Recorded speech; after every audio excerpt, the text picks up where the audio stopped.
right, good morning, everybody. I'd like to call the meeting in order. Please rise for the Pledge of Allegiance.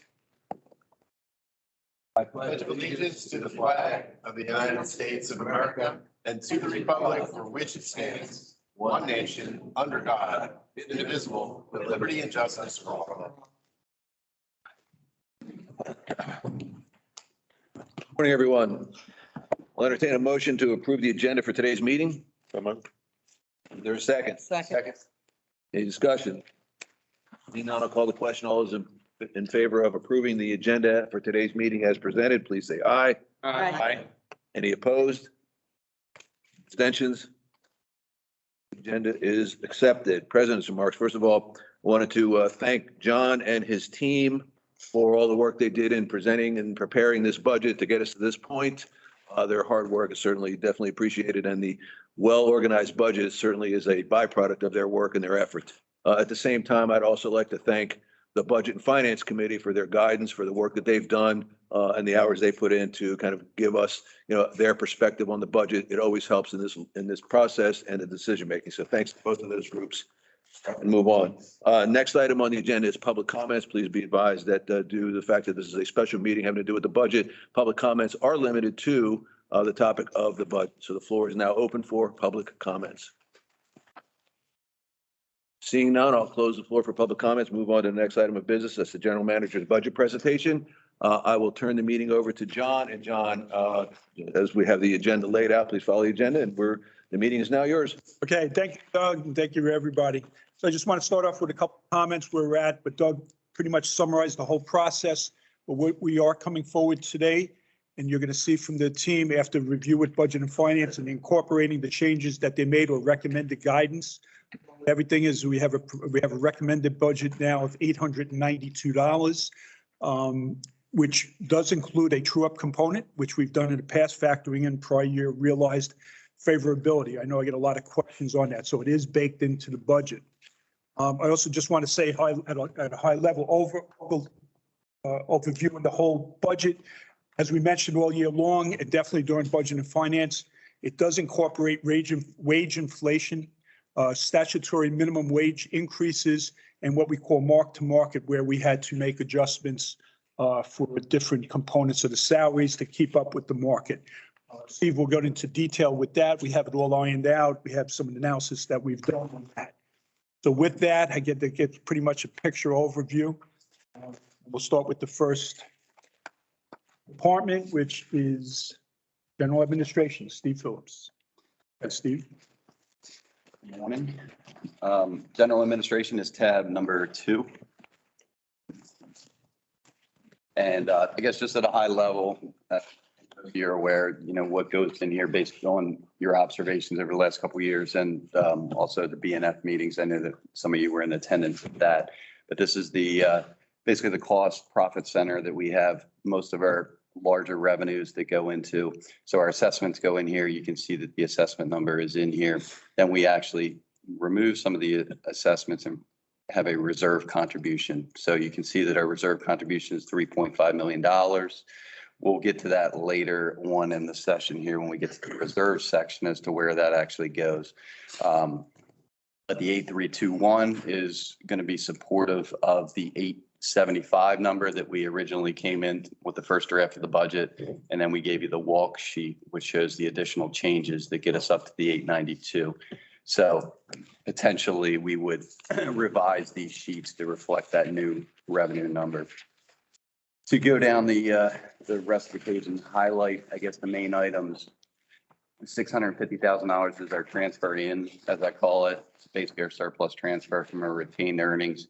It matches what we did last year, and that's what's part of what's enabling our assessment to be below $900, of course.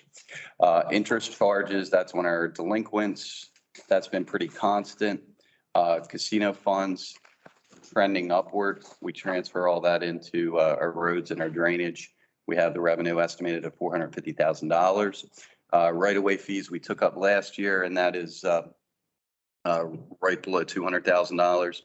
Interest income, fairly large adjustment this year based on the market trends. Makes sense. We're starting to realize, we have conservative investments, of course, and federally insured CDs.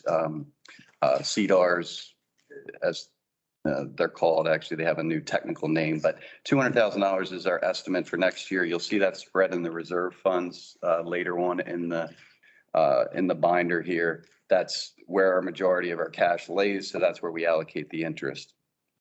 Miscellaneous, that includes some co-op payments that we get from our utility vendors, and some other various things that we realize within there. In terms of expenses, contract services are a big thing. In our admin is where we've bucketized, I guess, for lack of a better term, all our IT related contracts. So our North Star goes in that number. That's the big one. There's other Microsoft expenses, et cetera, AirSpring, and Keith can get into the details there if we need to. We also have Rublex, which you approved in December, which is a big initiative that we have in terms of minimizing paper documents in the admin building, actually all throughout Ocean Pines. It's going to give us workflow. It's going to give us storage, reduction of storage. So we're doing the renovation now. We're able to, build more workspaces, things like that. So we're trying to reduce paper, come up with the new age and the modernization with electronics, electronic approvals and such. Accounting fees are stable, legal fees are stable. Contracted services I touched on, bad debts, that's been a great story in terms of the reduction. I credit the assessment, the membership office, our legal counsel, the collections, but we've put $50,000 in there for this year's budget. That's way down from a couple $100,000 several years ago. And we feel like we're good with just putting $50,000 in there this year as well. So that's been a big win on that. Insurance, you're going to see that spread throughout, various sections here.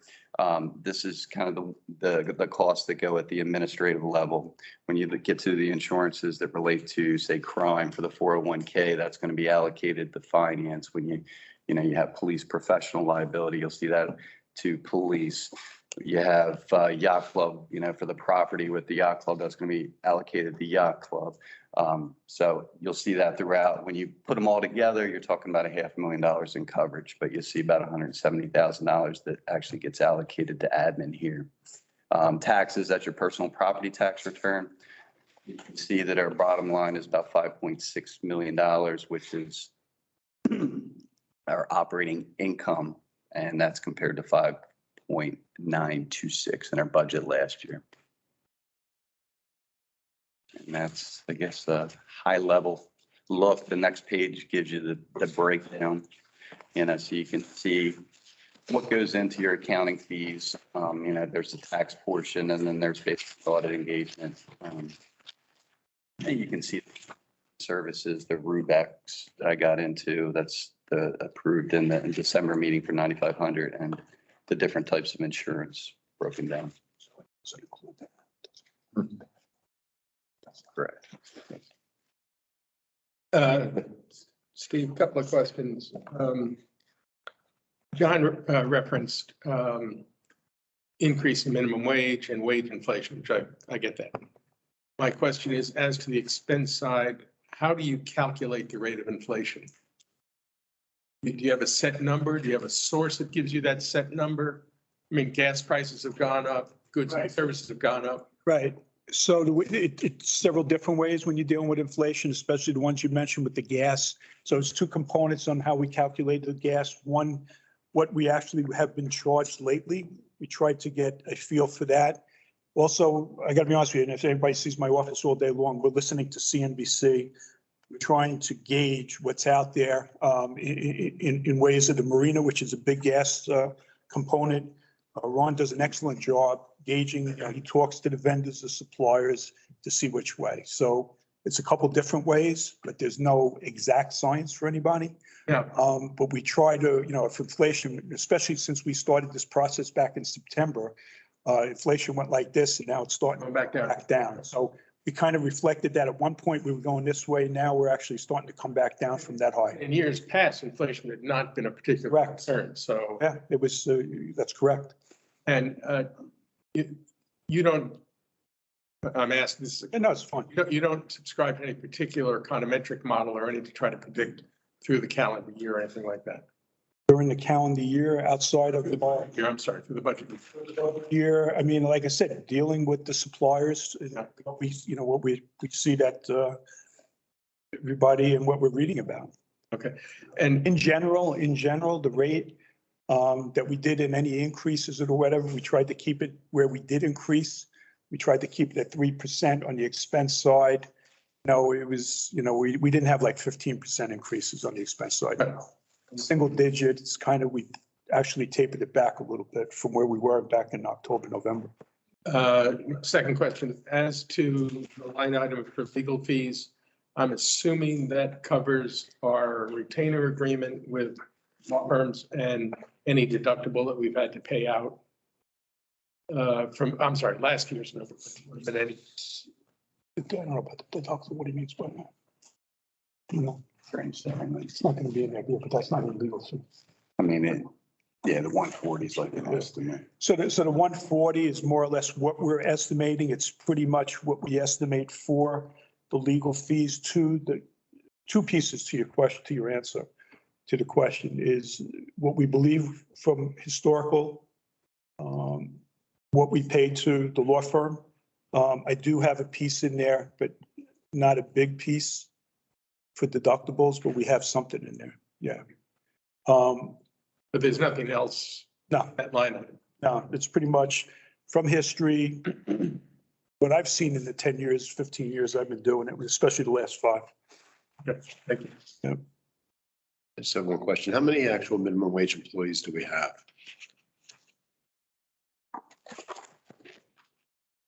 So, yeah, so let's back into it. So our normal staff is somewhere in the 80s. I wish this was here. Yeah, I mean, Matt Ort's got, Without the restaurant. Without that org. Right. without the restaurants, you're more like 50 to 100. Yeah, so let's say 100. We have only 115 working for us. So 100 of them are minimum wage employees. That's not. They're seasonal, let's call them. If you had. So there might be 8 Full-time might be, you might have 8 FTEs seasonal that would equal 1. So I know what you're doing. So when you see the 115, if I got 4 people and they were each working 3 months, that equals 1 FTE. Okay. You know what I'm saying? You can't, that schedule, it says full-time, FTE, full-time. Right. Yeah, he's got it. Okay.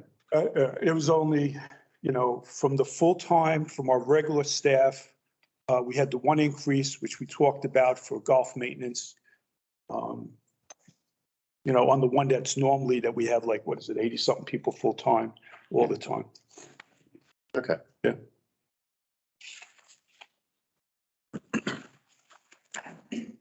Okay, good.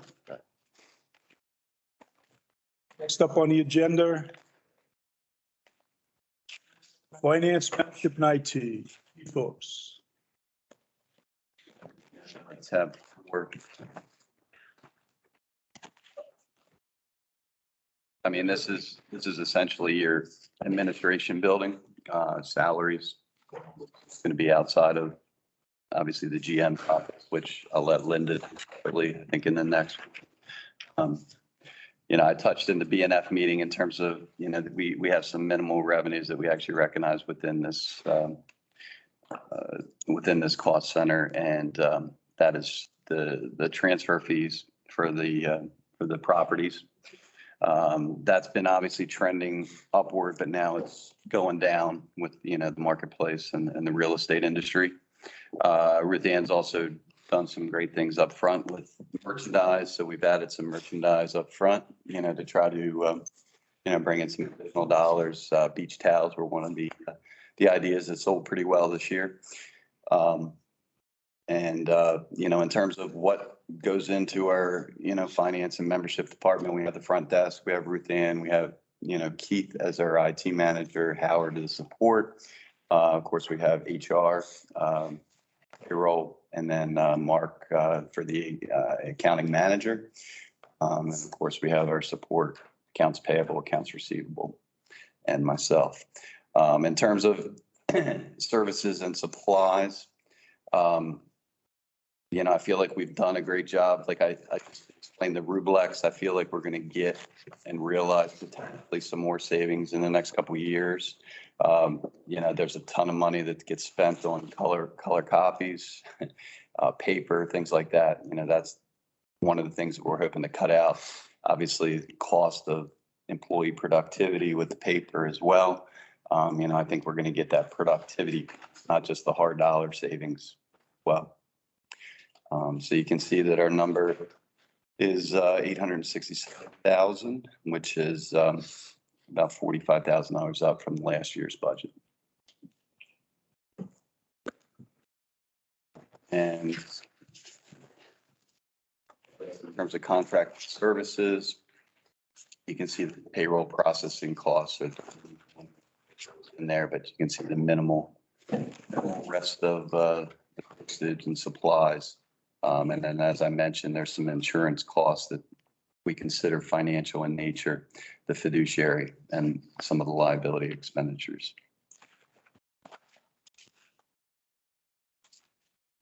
The biggest piece on that is the payroll rate. Yeah. So we filled several positions and increasing what we had to pay for those positions. Good question. Okay. Good. Yeah, John, just, I mean, it seems pretty obvious under legal fees, there's nothing in here, but it's covered by the legal fees that are in the other county bucket. Yeah. We only have the legal fees in one spot. No, actually, CPI. CPI. CPI. Yeah. From the CPI. That's correct. Yeah. I read it. I did my homework. Any question on finance and membership? Okay. Thank you. You're right. 3,000 can. That's marketing manager. I just have one quick question. Are we, as far as for staffing, are we full up as far as FTEs allocated staffing for admin to support? There's nothing that's outstanding, no open Fully positions, staffed admin. fully staffed? Yep, admin, finance, IT. Okay, got it. Just want to make sure. Yeah, you're right. I was just thinking, right, the legal fees and the CPI is, I use Joe Moore. It went out there. That's Joe Moore's group, right?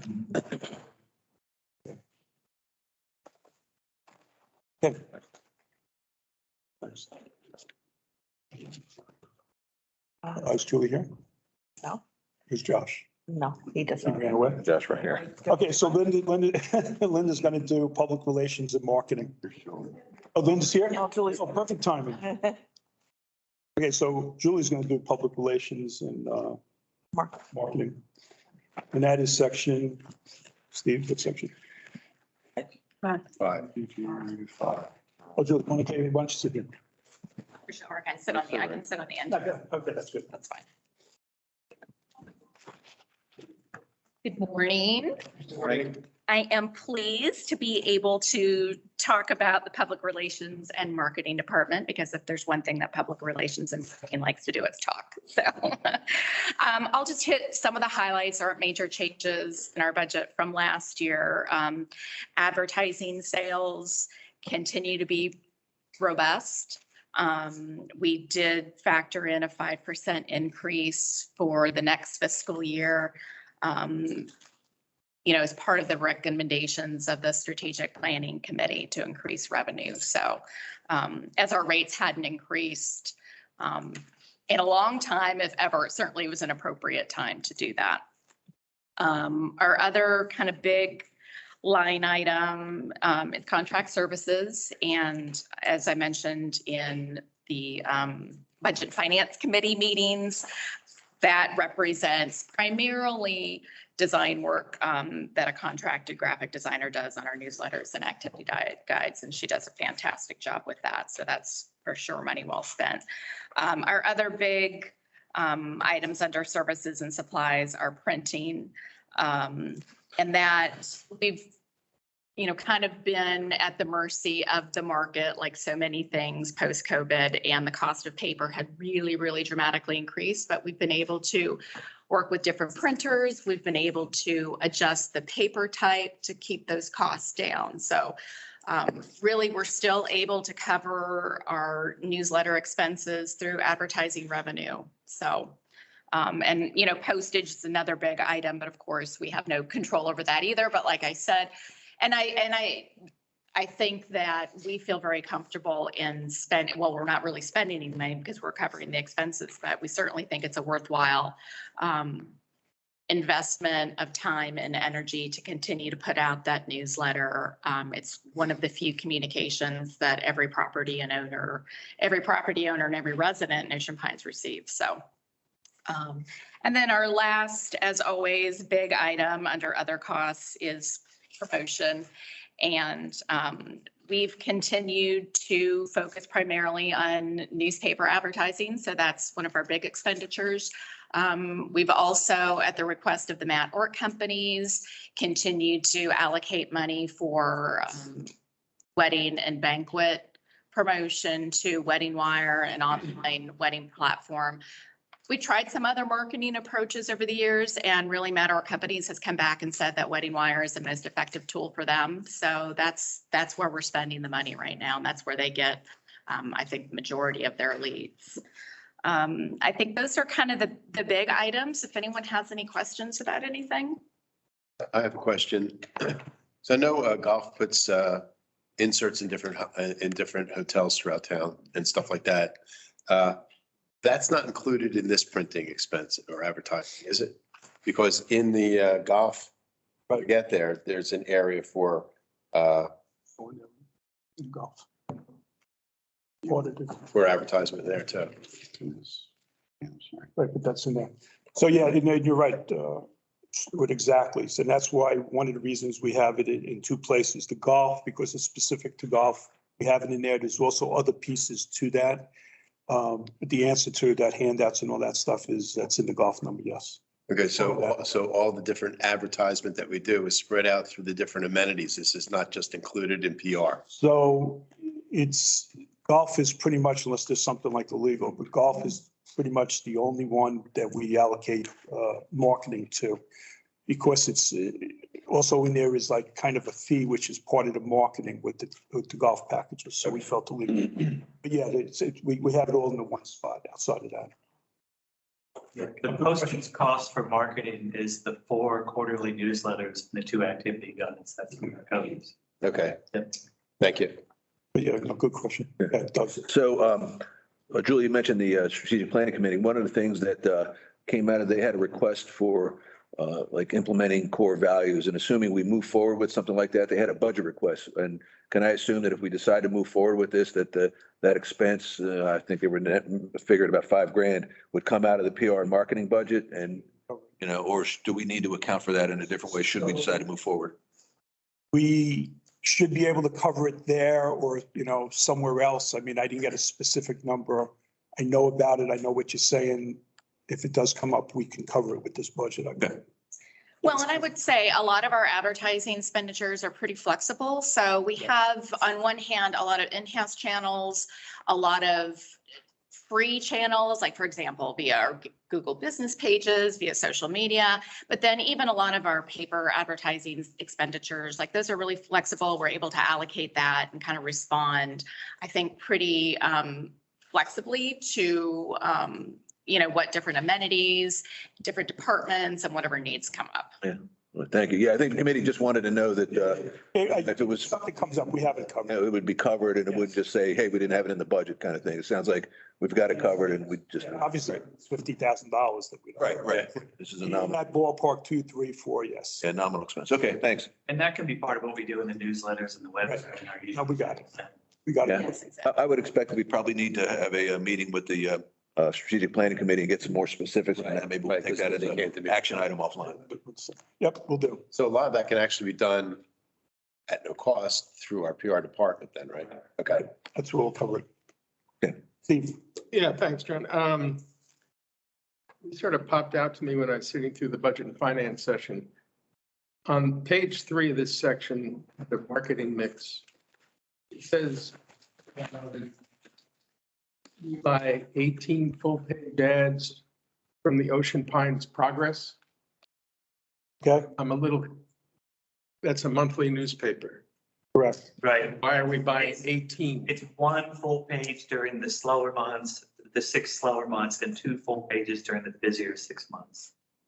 I find that's more Why? during the off season. There's not as much to talk about. Of course, I mean, this is a promotion. This is not news. So I'm still a little, so, I don't quite understand Got it. why for a monthly newspaper, we're paying for 2 different ads. okay, I got that. Okay. So it's a couple of things. And one thing we did do this year, first of all, we've negotiated to get a decrease. I'm sure he doesn't want that out there, but we're advertising in there. We've also advertised in there big time for the open positions that we have. So, The comes down to the complex where the mother lives at 9:30 a.m. When it's about 5 minutes.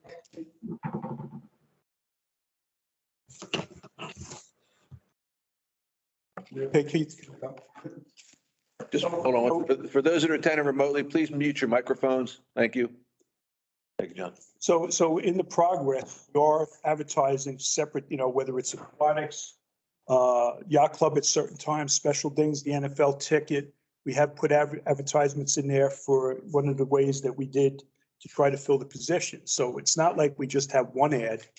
We have several ads. Okay? And what's, I mean, wait, but Steve, did I explain it properly or you missed? I mean, There's more than one ad. I mean, I get that. Frankly, when I thumb through the progress, you don't notice. my view is it's 90% ads anyway. And I think, putting in classified advertising for a job opening is a little bit different. Right. And we did start doing that. But it does seem sort of strange that we are buying additional ads to promote ourselves in a monthly newspaper when we are paying for 18 out of just 12. But let me ask another question. What are banners? Yeah. Doing? The NFL ticket? Being short. No, because I was the one. Uh, Yeah, Josh, and then I'll add on it. The banners are the front page. There's the Bayside Gazette and the Progress both have kind of banners at the bottom traditionally. Those are kind of earmarked to businesses that have been there for years and years. They're impossible to get.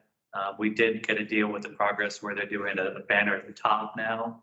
So we have something at the very front page that kind of pops out. What does the banner say? NFL ticket. Yeah, the last 2 we advertised the NFL. So Josh, I got to be honest, I'm concerned that they didn't notice, So on the top, and I'm trying to get on there, we've been advertising the NFL ticket. Right.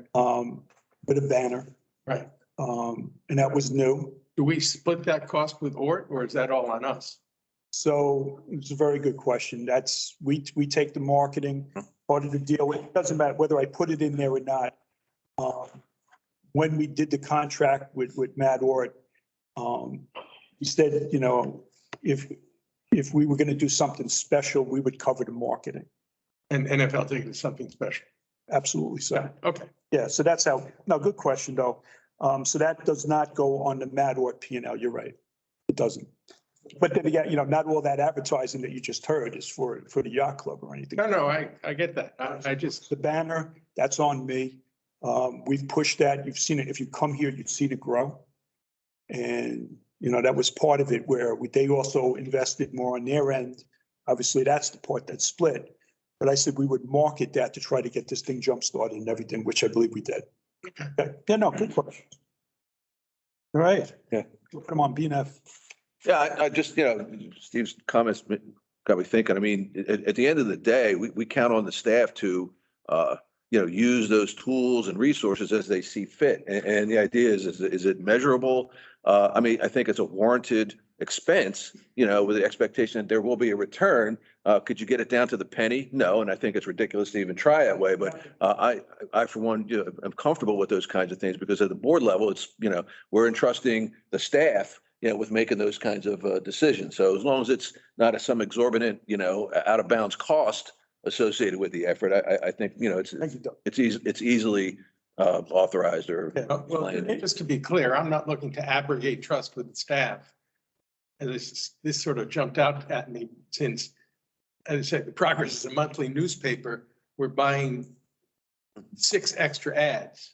And I assume, again, there's a distinction between classified ad for a job opening and sort of Right, but that's- page ad and that sort of That's in there. runs, and the Progress is a matter of course. So, and this is consistent with what we've been doing Yeah. before. I mean, the banners new, that was my idea. It doesn't cost a lot of money. I think it's working. Disappointed that some people didn't notice. We need to go back. We'll address it. All right. Thank you, Doug. Thank you, Steve. Thank you. Noticed it. And overall, we costs. We used to spend tens of thousands on radio and TV. Right. I remember. Doug knows about it. I remember that, Just didn't work. Cut down. there was a litany of expenses that, were scrutinized, let's put it that way. Or those, if you don't advertise your product, you go out of business with a great product. All Okay. right, any other questions for John? A lot of people notice it. All right. Thank you. Thank you. Good. Yep. Walking. Julie, thank you very much. Josh, Guys? Julie? questions? Thank you, George. Manager's office. Here we go. General manager's office. General Manager's office. All right. That's Linda Martin, General Manager's office. Tab 3. Tab number 3. We got tab 3. Okay, Okay. who exactly is in this office? Okay, who's in this office? It is John Viola, Let's say the GM. the GM. You're in it. Mine is partially in there. The rest goes to CPI department, and then Michelle Lane Ross, administrative assistant. So all 3 of us are in this payroll. Okay, payroll therefore is reflected that there's a proposed 2024 is 288,270. Overtime, since we do have the administrative assistant that is an non-exempt, 200. Payroll costs increased throughout the other departments as well, 58,207. Employees stayed the same at 500. Training stayed the same at 3,500. Computer supplies, we decreased to 1,000. Contract services, we decreased to 2,500. Cleaning supplies, we decreased to 200 due to COVID, no longer needing thorough cleaning. Gas and oil due to rising costs increased to 2,500. Postage decreased to 100. And supplies, we increased to 1,500 due to the estimate for this year. Moving on to utilities, electricity went up to 4,000. Trash stayed the same at 300. Telephone increased to 4,800. And water sewer increased to 700. Dues and subscriptions stayed the same, 575. Insurance increased, like with other departments, to 2,816, making the net operating at 371,668. So can I, oh, I'm sorry. Go ahead. So just in proportion, because there's a couple here with the increase. So as we mentioned in there, Linda's in here with the general managers. She's at 0.6. Michelle Ross is in there at 100%. So we kind of have 2.6 in here, and there's an offset somewhere else. Whereas in the past, if you look back on the other numbers from the prior years, there was 2 full-time equivalents. Now, the payroll cost went up, but it actually went up more than whatever. The GM does not take the medical, otherwise it would be higher, but that's for the 2 people that are in there. And I think it's, hers at 0.6. So that's a big part of the increase plus the raises. Let's do it. No, I was just going to say, the payroll costs across the board are 16% increase. Yeah, so, that's mixed. So if you look back 2020, you probably, or whatever, or prior, actually, I was here 2020, I don't know. People taking it now. Right, you have the 2 people taking it now, in the past was what? Yeah, but there was 1 at that amount. So So you got mixed too. You got. It's the mix. Family plan costs about 20, let's call it 20,000 for simplicity.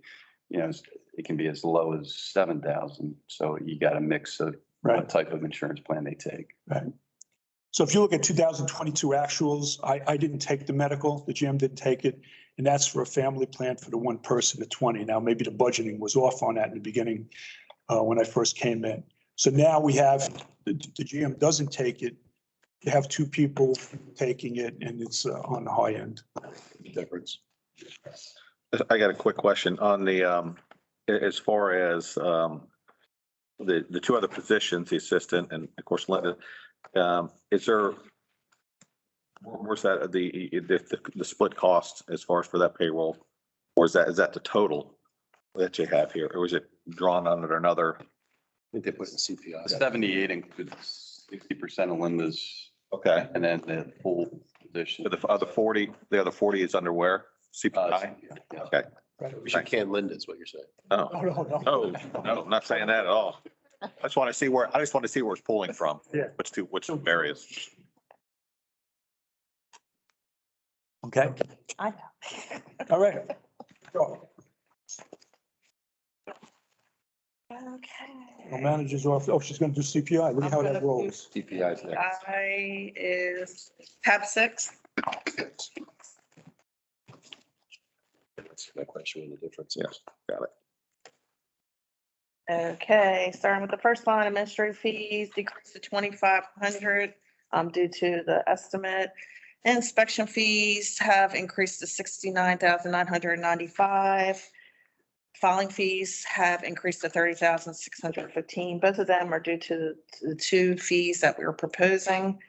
Resale certifications, we have it decreased to 114,750 due to the market. Interest income has increased to 3,500. Moving on to payroll, payroll has increased to 128,307. That's because of my person being reallocated. Overtime has decreased to 2,500. Payroll costs has decreased to 65,152. Employees have decreased to 300. And moving on to computer supplies, decreased to 550. Legal fees have increased to 10,000. We're getting court cases being scheduled now. Uniforms increased to 500. Contract services decreased to 13,250. Cleaning supplies decreased to 300. Gas and oil increased to 4,000, and postage decreased to 250. And supplies have stayed the same to 2,800. Auto and truck has decreased to 200. Electricity has decreased to 600. Propane gas has decreased to 1,600. Trash increased to 600. Telephone increased to 5,000, and water and sewer increased to 300. Insurance decreased to 2,880 with a net operating of 17,729. That's what it is. The following sheets, you can see that there are the proposed fees and the breakout of the selected budget details.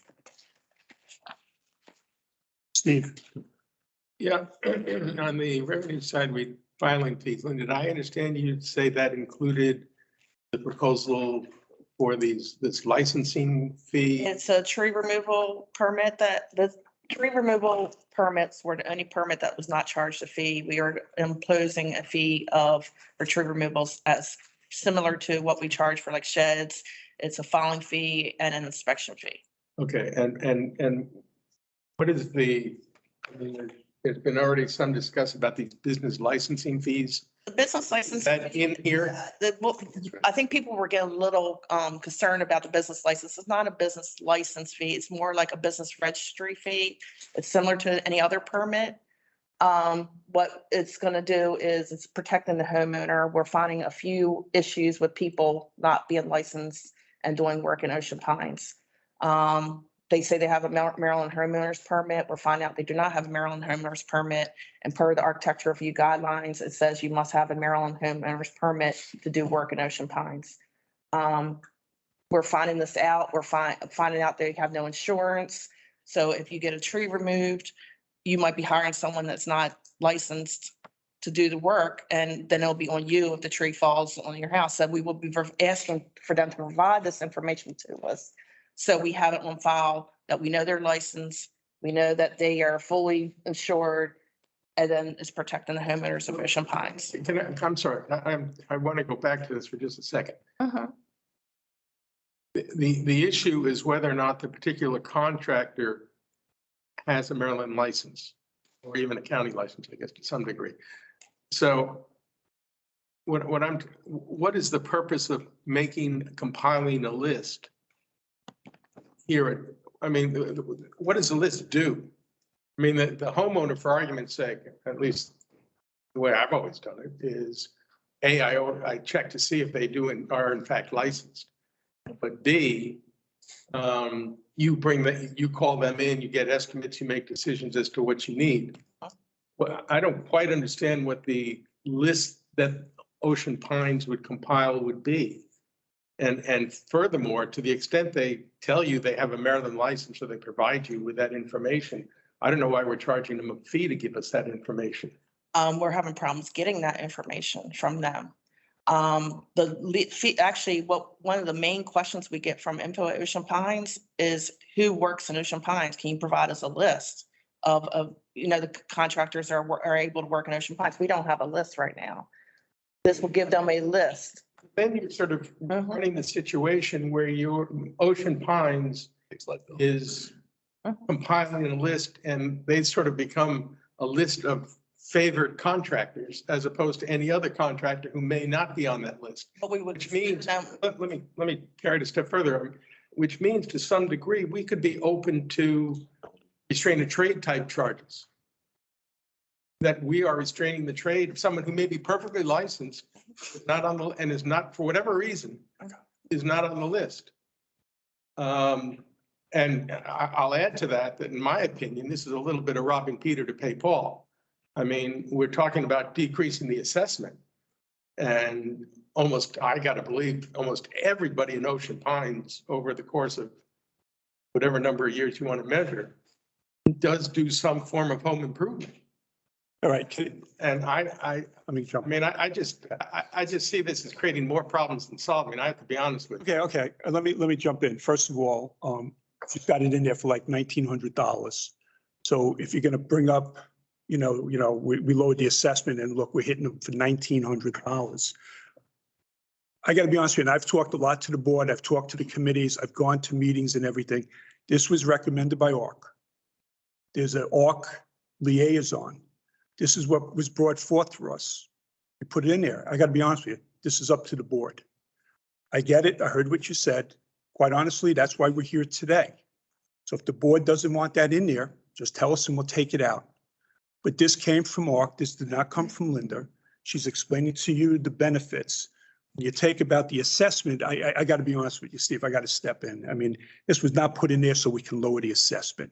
And I opened up BNF by saying, nothing we did on the budget process was specifically trying to lower the assessment. That's what the number calculated. So at this point, she has explained it. This came out of a committee. It's up to the board. I have no problem taking this out. I have no problem leaving it in. I know, Colette, you had your hand up. You are the ARC liaison. Right. Yeah, there are a couple of concerns that are behind this request. One is, as was stated, there's the ARC requirement is, or guideline is that you be licensed and bonded to work in Ocean Pines.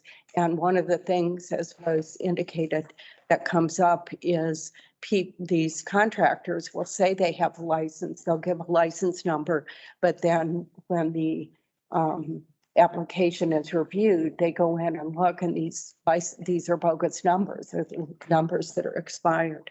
So one of the benefits is to have this registry for use not only by the CPI department in issuing licenses, to be able to have a quick reference guide for which of these contractors who are seeking licenses are properly licensed by the county and the state. And then, as Linda indicated, the other issue is homeowners trying to find people to do work. And a registry gives them a list of people to choose from who have chosen to join this registry. A big concern is that a lot of seniors have essentially been scammed by unlicensed, unqualified people doing tree work or other types of work, taking the money of the person not showing up to do the work, various ways that they're doing scamming. And, part of this is to benefit the homeowner. Monica, just- The point about the homeowners, a lot of people don't have smartphones and computers and things like that to go into and look at MHIC Right. licensings and things like that. So I'm in favor of it. A knee-jerk reaction was really, but no, I'm in favor of it. When I think about knocking on doors and talking to people, they don't have access. So it comes into that. Now, this is a little side thing, and maybe I should have brought it up with Josh and all, but are we making sure everyone that advertises with us is licensed and insured? I think not. So that might be something to look at. And I'm sorry I missed. No, that's excellent. Definitely look at Josh. I don't see him anywhere, but we'll check. Okay, Right. thank you. So I have a question, and forgive me for not knowing all of the nuances of the process, but first of all, one has to say, does every home improvement / unit of work require a permit?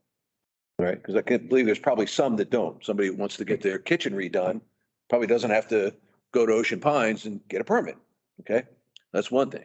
For the things that do require a permit, and if I believe I understood this correctly, there's a process to say, give me your Maryland license number. And we go out there and we look, and they don't have a license. Well, where do you go out and look?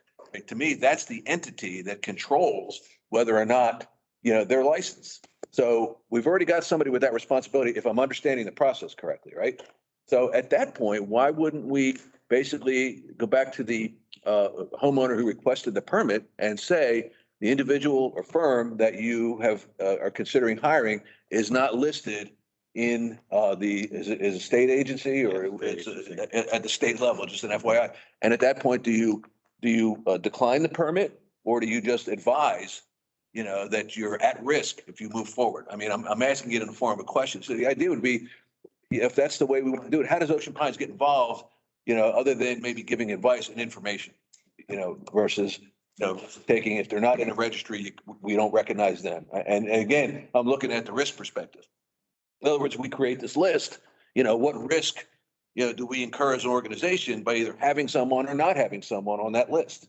And I'm very risk averse. So the idea is, if we're adding a layer of administrative oversight and incurring risk in conjunction with doing that, then you're going to have to convince me that that's a benefit to the organization. Listen, building on what both Steve and Doug had to say, licensing fees for the county to do business in the county, right, in Worcester County. Mhm. So ultimately, there is recourse to the county if something goes south, so and listen, It's fine. I'm a homeowner too. We're going to talk about this. Whatever fees that are going to be charged are going to be passed right on to the person that's going to be utilizing the services. So, all right. I mean, I'm Doug. Yeah, this is just here. Whatever. Discuss this one before. Okay, John, then. So another concern from ARC is if we're issuing permits and the contractor turns out not to be licensed and it goes south, it would come back on us also. And so I think the concern is that, this is a benefit that protects Ocean Pines Association, but it also protects homeowners. You're not required to be on a registry. That's not the expectation that you would be required to be on a registry to get a permit.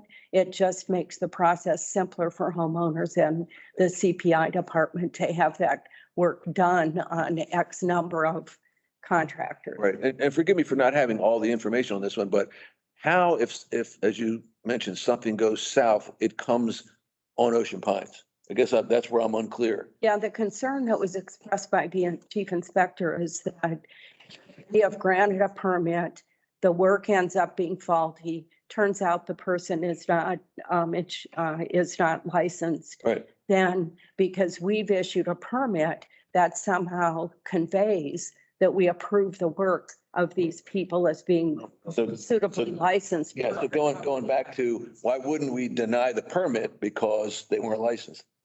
In other words, why would we issue a permit if we know that the individual is not licensed and we could put the association at risk?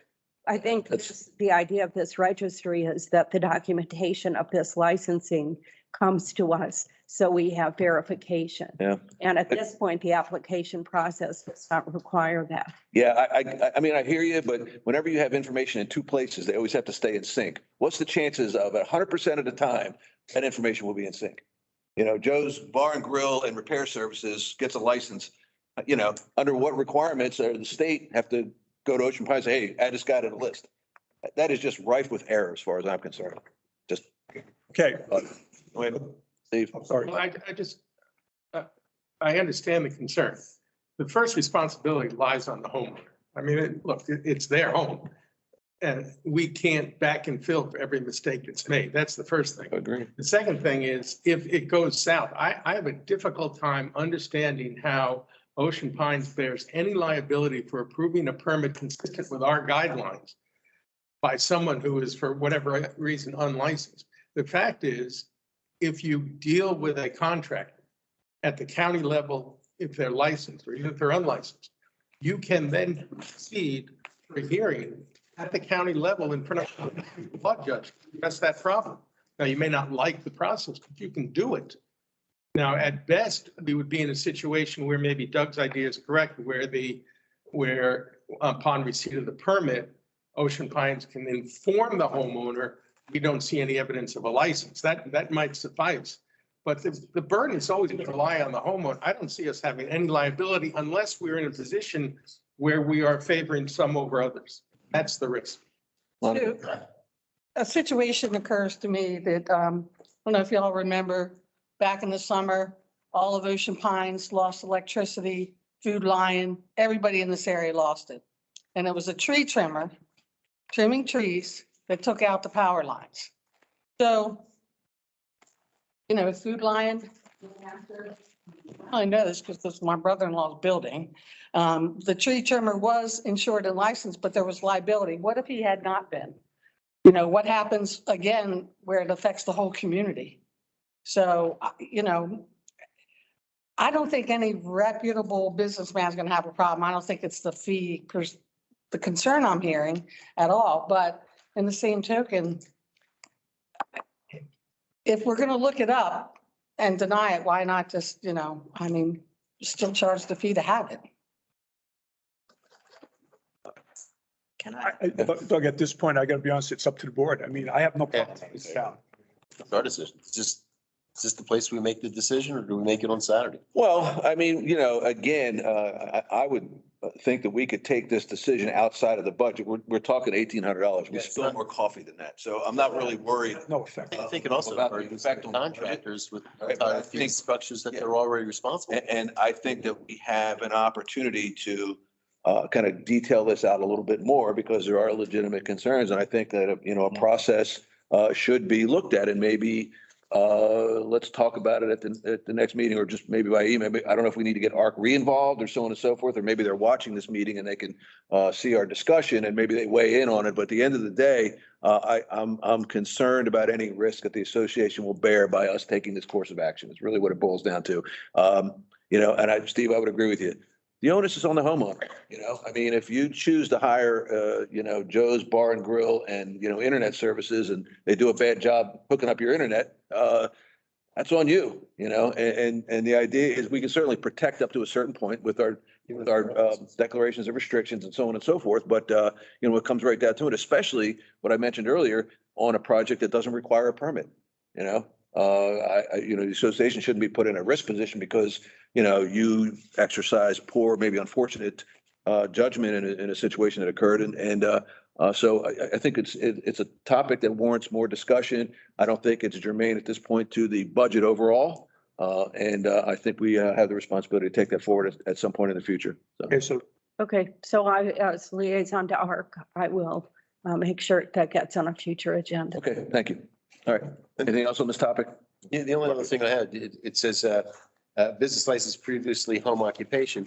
You know, there are a lot of people that are working remotely that are, I mean, do they have to pay a fee to work out of their home?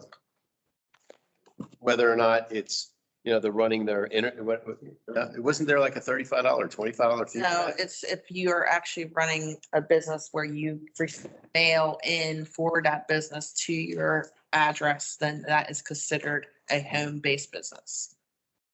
So people working from home is not considered a home-based business. It would be like you are running a contractor's, you're getting the mail for that you're a contractor, you're working from home, you're getting mail into your house for that contractor's business. Joe's landscaping is, Joe's landscaping business is getting the mail in, therefore he is running the business from his home. Working from home as in a consultant, you're just working from home due to COVID, no, we're not considered home based. Okay. All right, Linda, thank you very much. good discussion. Thanks, everyone. It's up there. Okay, general maintenance, public works, bulkheads, Eddie Noby.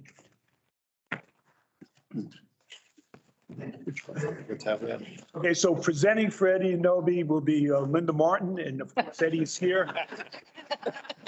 And of course. We want to hear from Noby. I'm sorry. Important to answer any questions. Okay, Linda, Okay. 7? What tab we on? Sorry, I apologize. 8, 7. 7 is general maintenance.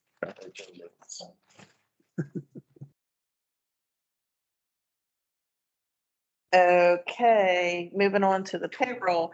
Payroll has increased to 329,799. Overtime stayed the same at 7,500. Payroll costs has decreased to 116,757. Employees has stayed the same at 1,500. Training stayed the same at 500. And bill labor, 20,000 stayed the same. Uniforms stayed the same at 2,100. Contract services increased to 16,500. Cleaning supplies stayed the same at 700. And shop supplies increased to 2,000. Small tools increased to 1,000. Gas and oil stayed the same at 11,900. Postage stayed the same at 50, and supplies stayed the same at 4,500. Moving on to auto and truck, stayed the same at 1,500. Building repairs stayed the same at 220,000. Electricity increased to 4,000. Gas stayed actually decreased to 2,400. Trash increased to 900. Telephone decreased to 6,100. And water and sewer increased to 300. Dues and subscriptions stayed the same at 50. Insurance decreased to 7,117. And permits and license stayed the same at 500. And the detail page on the back shows selected budget details.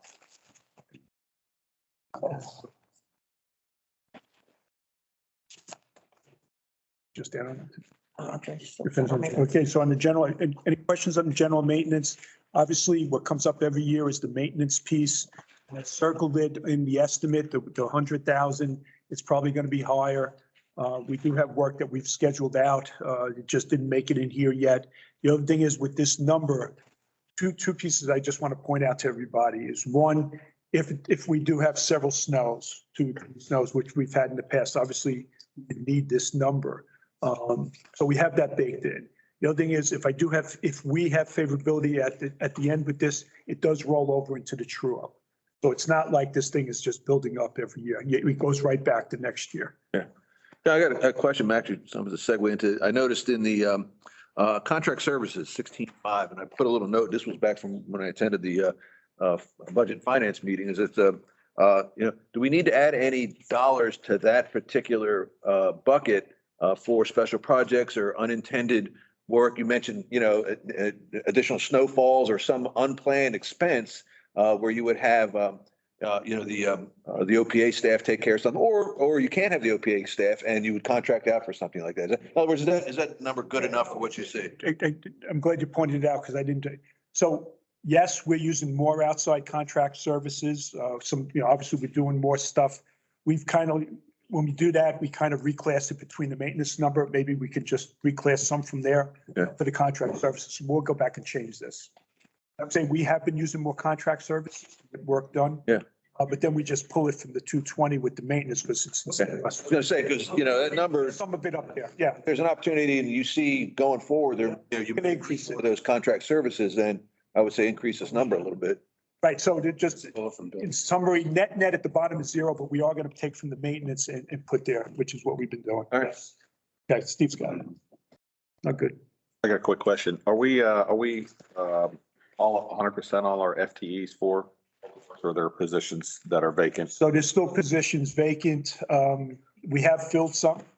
I've seen some of the people, somebody helped me out. I know at one time we had 5, I think. Maintenance is, I think it's full now, the maintenance line, but Okay, the public works is still down. okay, We've been bringing them in as quick as they put in applications, pass the drug screening and the background checks, but seems like we hire one and we lose 2, or How much you doing? and one leaves. It's just, we've been going through a lot just to get.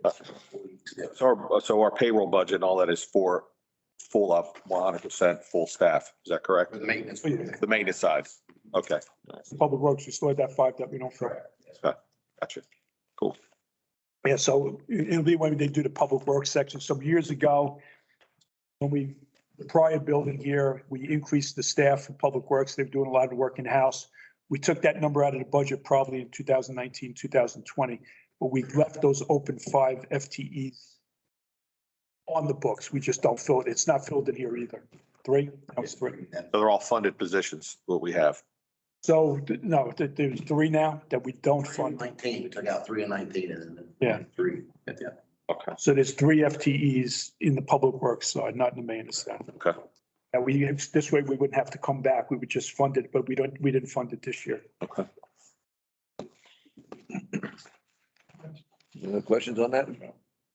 Okay. Okay, moving on to tab 8, Public Works. Is this where Noby gets to speak?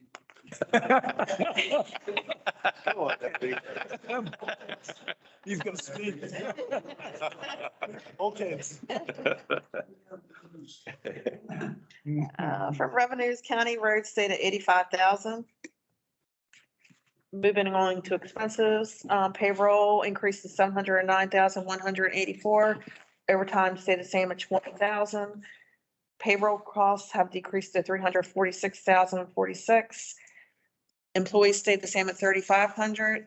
Training stayed the same at 350, and bill labor stayed the same at 20,000. Moving on to computer supplies, increased to 1,500. Equipment rental stayed the same at 7,000. Uniforms stayed the same at 10,500. Contract services stayed the same at 48,000. Cleaning supplies increased to 1,500. Landscaping stayed the same at 73,250. Signs stayed the same at 16,500. Shop supplies increased to 15,000. Small tools increased to 2,250. Snow removal stayed the same at 10,000. Gas and oil stayed the same at 63,500. Postage stayed the same at 100. Supplies increased to 8,000. Moving on to auto and truck, increased to 20,000. Drainage stayed the same at 175,000. Equipment stayed the same at 40,000. Roads and bridges stayed the same at 92,000. Electricity increased to 19,700. Gas decreased to 2,900. Trash increased to 77,400 due to the new proposed pickup or leaf drop off. Telephone decreased to 5,500. Water and sewer increased to 4,100. Dues and subscriptions stayed the same at 250. Insurance decreased to 55,139, and permits and license stayed the same at 4,050. The detail page back. Question. So on the trash removal, so we have dumpsters all over the place. No, I don't mean that literally, but are they at full capacity? I mean, is there any way to reduce the size in different areas so we're not paying as much? Curious.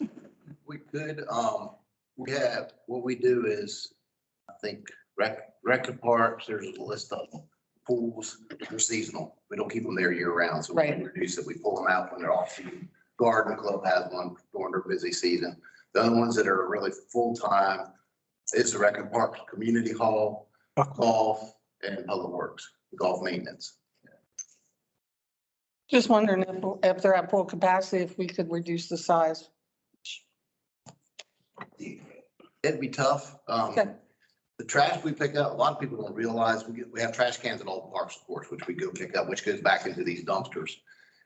And on average, we pick up 3 days a week, and we probably fill a back of a Ranger pickup 4 times. Okay. Heaped up with trash sets, and a lot of it is residential, where they just, somebody was down for the weekend and just threw it in. a can. Sure. And it's still that and picking up the parkway, we run the parkway 3 days a week and all the park getting trash, so it adds up, a lot of trash comes in there. Yeah, I was just thinking more the dumpster sizes, where they at capacity, if we could, We have, right in our yard, we have 2 30 yards just for trash, and then we have 2 30 yards for yard debris. and brush. okay. So you're saying I should drop my trash off at the park?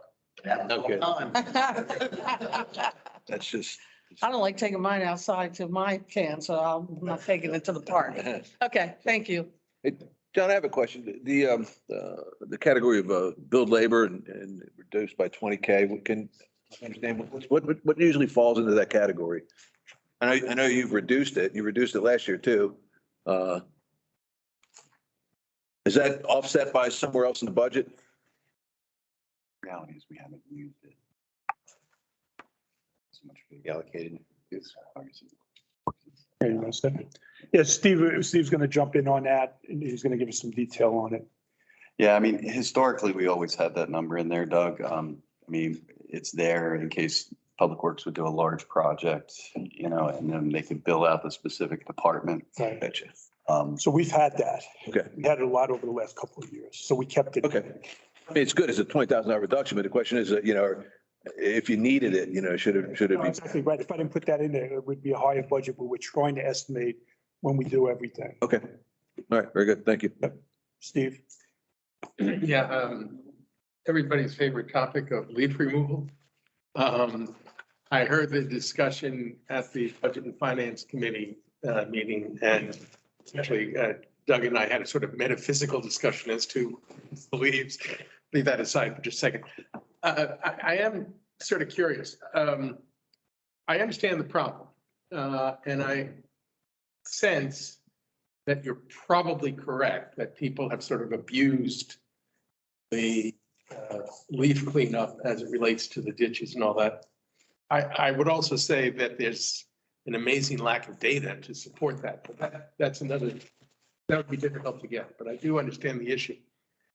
It does strike me, however, that there's an awful lot of homeowners that leave their property leaf covered, au naturel, if you will. And there are some that are very fussy about keeping their clean, and then there's everybody else in the middle. In my case, I bring a lawn company and they take care of my lawn, and in the fall, late in the fall, they'll rake everything out, including the ditches right up to the side of the street. And he sweeps it all up and takes it away. And I do not know whether he goes to our facility or goes to the county facility. In theory, I don't think I have a problem with the fee discussion.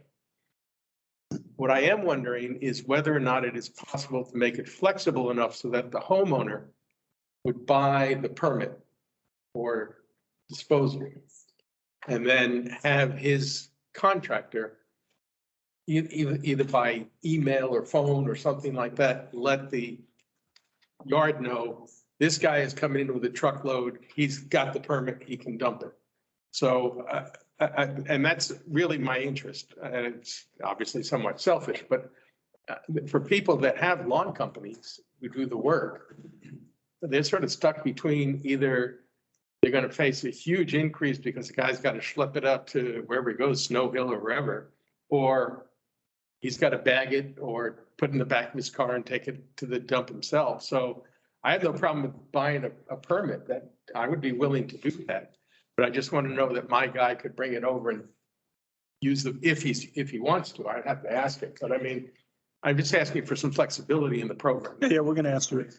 Yeah, I'd definitely look into that, with the whole process is to give a resident other options. This is the most expensive part of picking up leaf with the back truck. We're still offering our yard, bring the stuff. And the fee could be $5. I don't know what it is. It's up to the board to decide. And the way we talked about it, we'll still be open in the fall. We'd be open in the spring. And if you bought a permit, you could call. It's July. I had a tree fall in my yard. I cut it up, but I bought a sticker. Is it okay if I bring it? Sure, if we know you're coming, we'll let you in, have somebody meet you, come in the yard. Okay. The So- thing with the contractor, I'm sorry. No, go finish. You're paying for it twice, residents are. You're paying him to pick it up. They bring it to our yard, but we got to pay to get rid of it too. So really, you're getting hit twice. I mean, you understand what I'm saying? I do. On the other hand, from my point of view, there's, for lack of a better term, there's a convenience factor. Yeah. And also, again, in my case, my aching knees are not gonna let me stay out there all day raking leaves. So, I mean, I get that.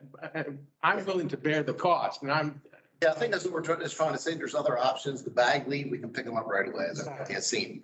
You can still do that. Put everything in bags, pick them all up.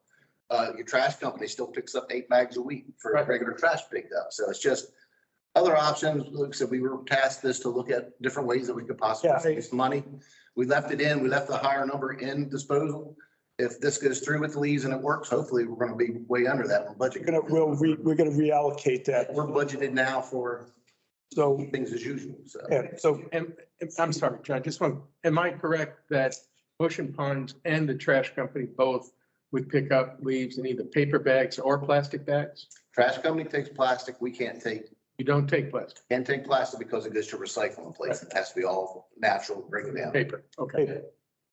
right, so everything I was gonna say was right in there. So obviously, we're paying, the trash company picks them up. We'll pick up the paper bags, just have to put it in the paper bags. That's it. Okay, I would renew my request for some level of flexibility. That's all I'm The suggesting. flexible, so the yard is gonna be open more with this program, right? At times, Yeah, we have to make a simple. so there's some flexibility right there. Normal twice a year, like we always do, but for spring cleanup, we'll be open for the fall for the leaves. And then if we do a sticker program, I can control who's coming to the yard. I can't, we're into a safety and a liability issue in that yard. I've got equipment running around there and all that. We can't just have people coming in anytime to use the yard. Otherwise, I'd have to dedicate one employee. And as hard as it is to fill positions, I don't have one employee just to sit over there and watch a yard with leaves. By having a way to track who has the permits or who's Right. can come use it, I can set up a time. Hey, they're coming tomorrow and I can have somebody in the yard meet you. That's right. Rock, make sure nobody gets hurt and you get out of there on your way. And, Even if it's my contractor guy, the guy. that's what we'd have to look into. Yeah. Yeah, okay. And again, if the board approves this, we're not lowering the assessment with this, we're reallocating this to other areas. Okay. No other questions? Okay. Eddie, no, oh, wait, No, not was bulkhead. bulkheads, it was bulkhead. Bulkheads. Tab 9, bulkheads. Okay, so next up is bulkheads. Linda says 9. I believe, Linda, you're gonna do it. Yep, I'm the. Linda will do it, but nobody's here with Eddie to answer any questions. Okay, proposed bulkhead reserve has increased to 1,151,114. Payroll has increased to 65,474. Payroll costs have increased to 48,134. Uniforms has stayed the same at 400. 645, 650. Supplies had to stay the same at 150. Bulkhead repairs, stayed at 20,000. Bulkhead labor has stayed the same at 919,125. We have separated the bulkhead lumber to 6,000. Bulkhead fill and topsoil to 20,200. Bulkhead side 25,000. Canal maintenance has stayed the same at 5,000. Dredging has decreased to 45,000. Electricity has increased to 2,300. Gas has increased to 800. Trash has increased to 1,300. Telephone has increased to 700. And water and sewer increased to 200. Insurance increased to 831 and permanent licenses increased to 500. So, yeah, let me just put a little more on there, but jumping in, and hopefully nobody just jump in. So the assessment stays at the, what do we call it, the water, the bulkhead increase, it still stays at 615. Some detail that could tie into the total. Cost is $425, Noby, per linear foot Correct. And we're doing around, Eddie, Steve just calculated, make sure it's 2,300 linear feet. Yes. So the 2,300, we've been doing between 2,000 and 3,000 linear feet per year. When we did the 3,000 2 years ago, it got pressing at, I don't mix up Memorial Day. So we've been trying to get it to make sure that we'll be done by Memorial Day. So we're doing the 2,300 feet. There was a savings in here. A lot of the work is being sourced, Nobi and the team, Eddie and all them to help with the material that we're doing it. And we've already got approval on this. So that's the detail though. Well, who goes first? I mean. John, question. So I know you've done, and the team has done emergency repairs in the past. So where's is the total dollar amount include any emergency repairs that might come up, or do you calculate that separately? No, Steve has it. We still will have a couple $100,000.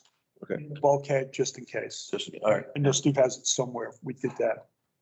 Yeah, so we've broken out the different lines here. So we have the 919 is basically the 2,000 linear feet, 2,162. And then we have the 45,000, the 20,000, 25,000. That we'll have a balance of it's a couple 100,000. Yeah. Let's do it. Yeah, it just for dredging. Reggie. You just phone calls or? So. Yeah, do we have- Start off, no, it's a good question. No, you're right. We left it out. So the dredging, let me just start on that. We do have dredging in there. I'm going to ask Nobi. He's got all the detail, and actually Linda does too over the last several years. It's all about getting the permits and where they are with the permits and how many a year. Nobi, why don't you jump in and just give him the detail on it? Yeah, so basically, we tried to do a lot of applications to get dredging done. And to meet the criteria, we can only do 20 a year, because if we go over that, we have to do certain studies and everything, a lot more in detail to get to a different, there's like an A, B, and C criteria, and we fall into the first criteria. And then there's two more, but it's a lot of study and a lot of stuff that goes into that. So that's how we figured out to base the number and cut it down, because that's what we were typically using when 20 lots a year. Go 20 a year, that's good. Thank you. Joe. We put in for 20 a year. We don't always get to it. Okay. Yeah. In fact, we're a couple years behind with the COVID and all that. They just did 2019, this last, we just did do the dredging for 2019, just got our permits because the state is so far behind on permitting.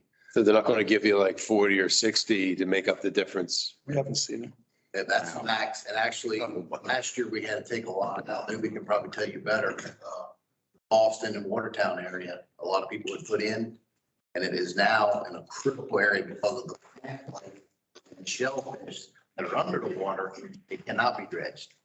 Oh, my We tell them out. Army Corps engineer comes in and says, So MDE has an app where you can actually go on their website and highlight the areas that are in a critical area. And you can actually pinpoint your house and see how far shoreline and everything you're in there for spawning and different things as well. Potentially, you can be basically screwed. Yes. Okay, thank you. Did I say that out loud? Okay. Any other comment? Good job on the dredging, Nobi. Eddie. Thanks, no. All right, any other questions on that? So we got Ron here for the marina. Yeah, you're going to do it reading. All right, so up next is marina. Not tab 21. Oh, I'm sorry, tab 21. Who's going to read it? I guess Lindsay's going to read it, and we have Nobi and Ron here, of course, to answer any questions. Okay, first line, fuel sales have increased to 960,000. Boat slip rentals have increased to 19,955. Boat slip rentals for, well, that's swim wreck, I'm sorry. Boat slip rentals, Mumford's Landing, 197,866 increase. Food and beverage stayed the same at 8,000. Merchandise has increased to 6,500. Fuel has increased to 800,000. Food and beverage has increased to 5,000, and merchandise has increased to 5,000. Moving on to expenses, payroll has increased to 74,733. Overtime stayed the same at 250. Payroll costs have decreased to 13,791. Employees stay the same at 120. Credit cards increased to 29,000. Uniforms decreased to 600. Contract services decreased to 8,000. Gas and oil decreased to 300. Supplies stayed the same at 2,500. Equipment stayed the same at 5,000. Electricity increased to 4,100. Trash decreased to 2,800. Telephone increased to 1,000. Water and sewer increased to 2,800. Insurance increased to 9,900, and permits and license increased to 500.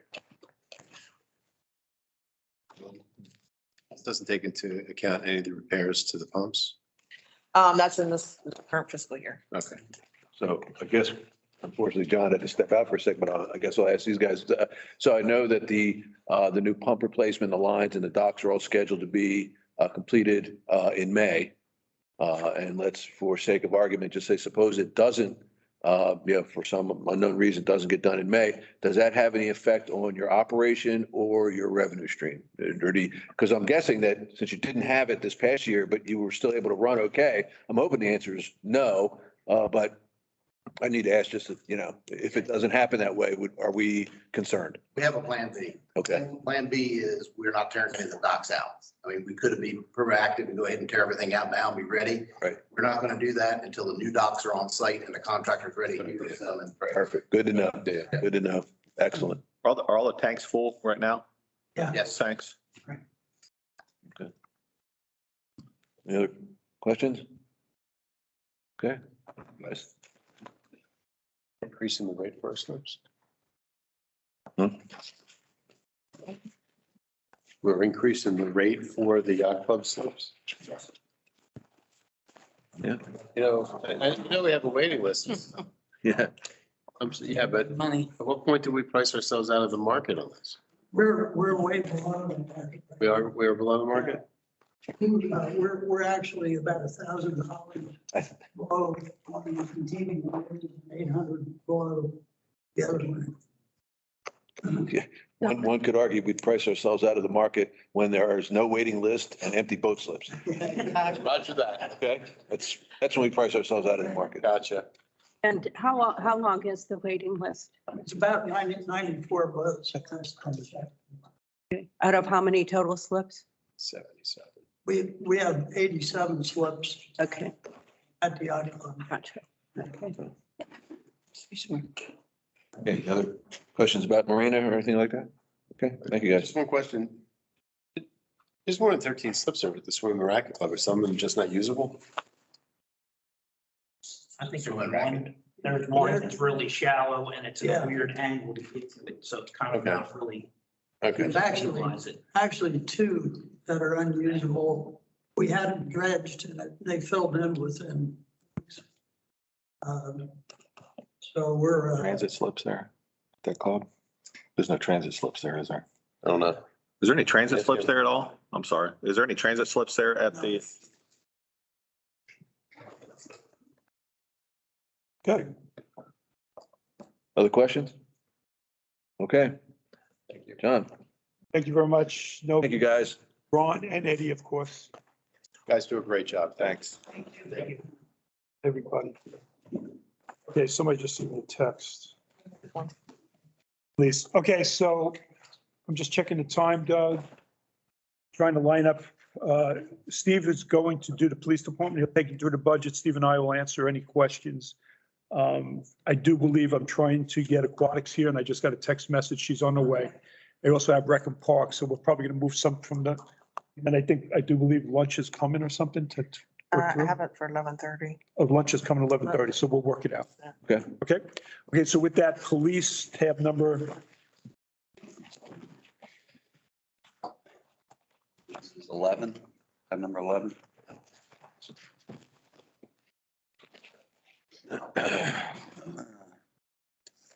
Okay, so we have 1407 is our bottom line. In terms of our proposed, we have $550,000 that we get in the county. That's up. We got an additional $75,000 in this estimate. You can see that we go from 475 to 550. That's the additional 75 that we received from the county. There's also some other grants we receive from the state. You can see those minimal compared to the county grants, but I had those factored in there as well. Of course, the main thing being our officers, et cetera, being the payroll cost. So we have the same headcount budgeted. We still have several open officer positions right now. I want to say in the range of 6 or 7. And that's why our estimate is so much lower than the actual budget. So you can see that reflected within the payroll. We still, from a proposed budget standpoint, have the assumption that we'll be fully staffed. So that's our 1785, and that's why it's up versus the estimate. We have the body cam expenses factored in on the contracted services. That's a lease, about $30,000. We signed up for 5 years, so that's $150,000 that we committed to over the 5 years. So a couple of things on there that we've talked about. We have been increasing, obviously, the trucks, but the cruisers are not included here. But we increased that and board approved a couple of months ago. We did give increases this year to try to get them up to where they said they needed to be. We have obviously a decent payroll increase in here. We are also, I have in here a proposal 401k from 5 to 7% without a match, without them contributing. So that's everything we're trying to do to get them to be competitive with everybody else. Still work to do, but definitely we have, working towards that. About it. Obviously, it's a mix here with both positions. But we have increased the salaries and the benefits. Take delivery of the body. We take delivery of the body cams yet? At the body cams. Yeah, he's gone. Yeah, they have them.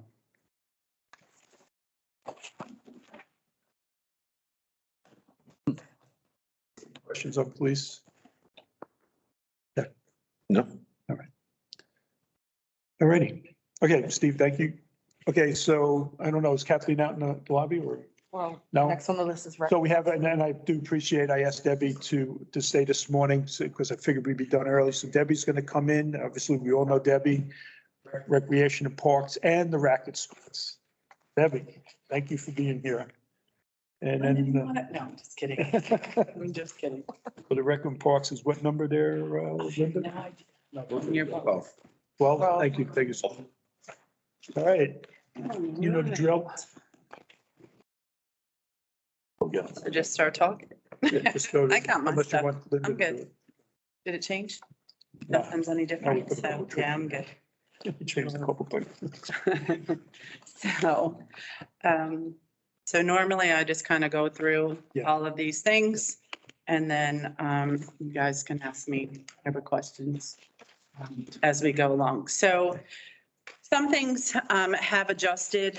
Stephen, Mark and I are working on kind of consolidating some things, putting them in the right locations, the right line items, if you will.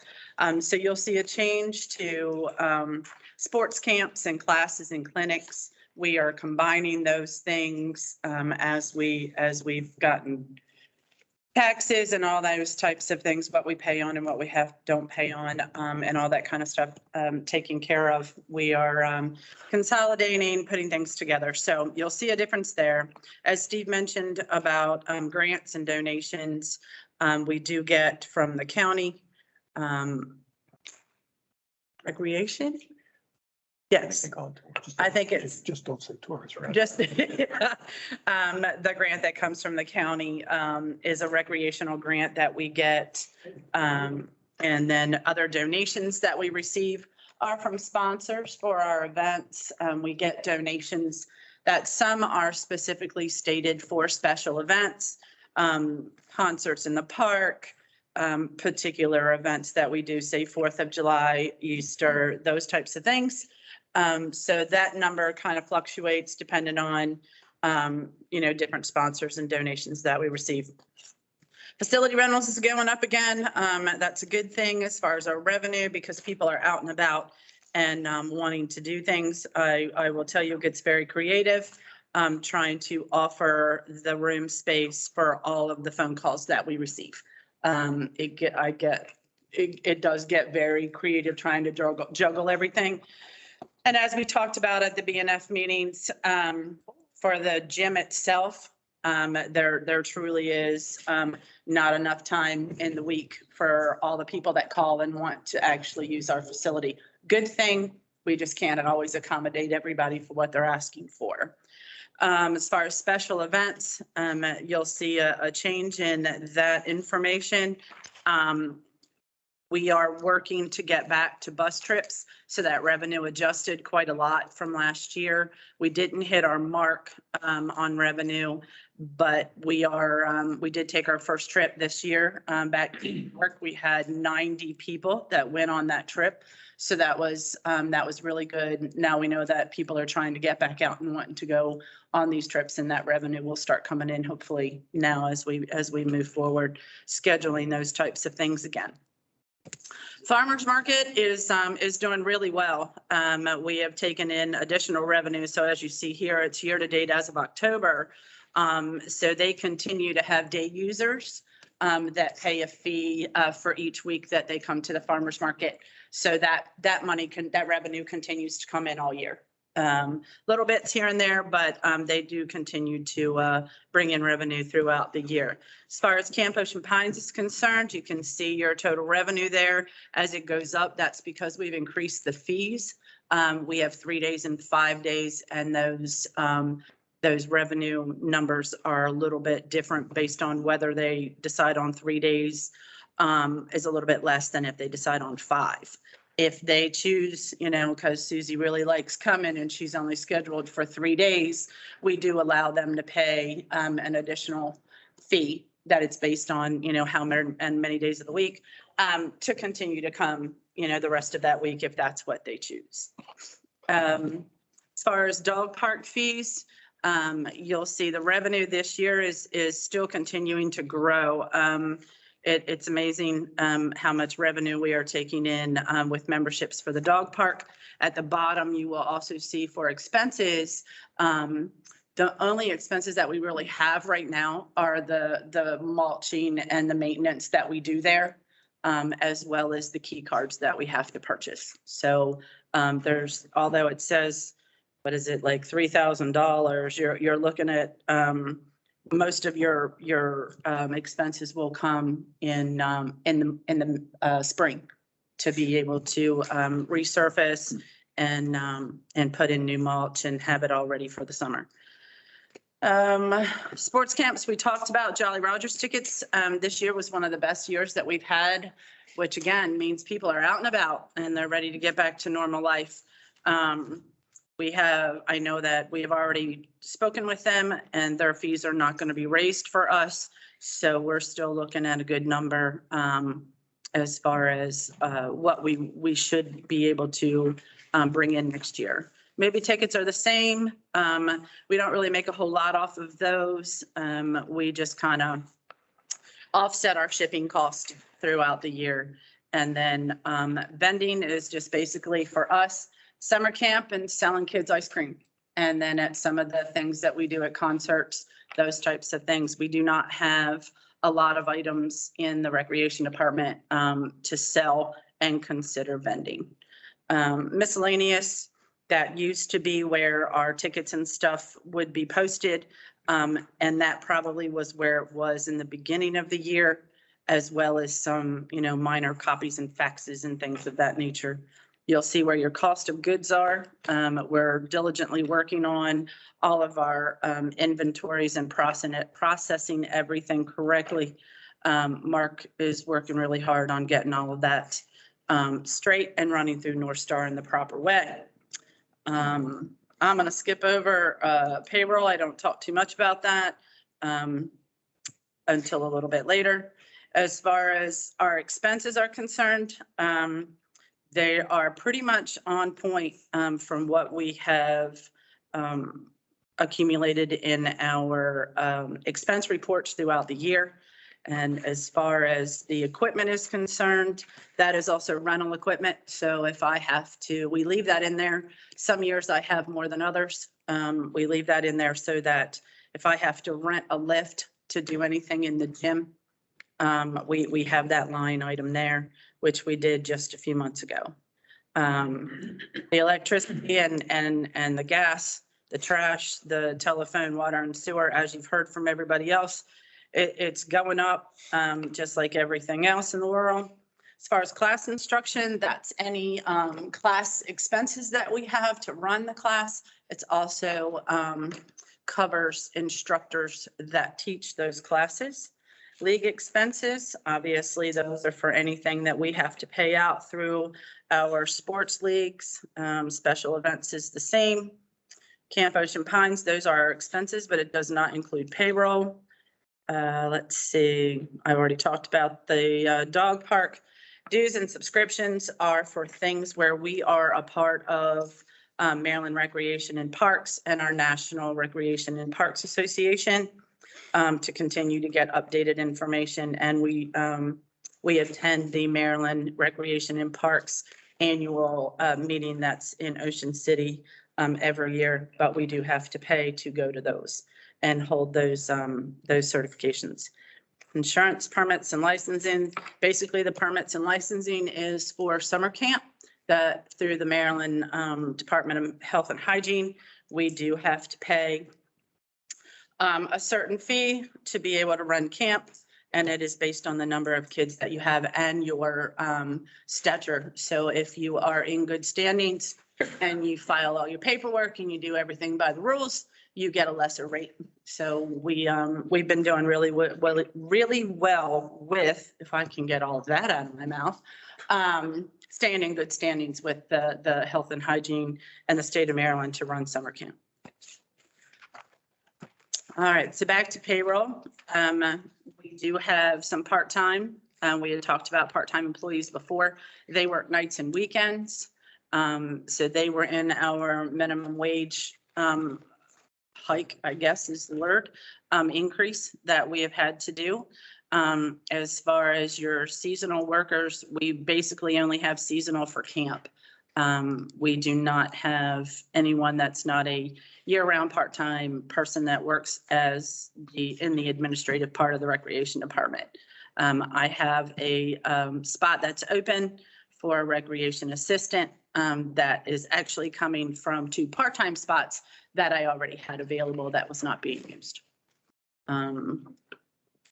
Other than that, for the recreation department, questions? Or there has to be tons. At two very minor ones. That's fine. When I look at the revenue side, under special events, it shows 75K, but you look at the detail and it shows 82.6. Am I misreading something? Should that number be? The detail sheet that you have. For special events, it's showing 82, so you're kind of shortchanging your. Expenses. Did we miss? You're up in the revenue column? Oh, that's on the expense side. Only expenses. That doesn't show the revenue portion. Issue. And then under park maintenance, looking at the year-to-date for now, and then, the increase up to 35, is there some specific areas that are going to target it to that increase that expense? It's, we normally get a lot of the park expense in the spring. So we know that late in the year, it's going to be a little higher. Okay. And we know that the mulching and all of that, regular normal expenses, but all of the playgrounds have to be a certain level. So we just have to hike up. It's overall, it's not targeted to one specific amenity or area. Correct. All right. Yep. Steve.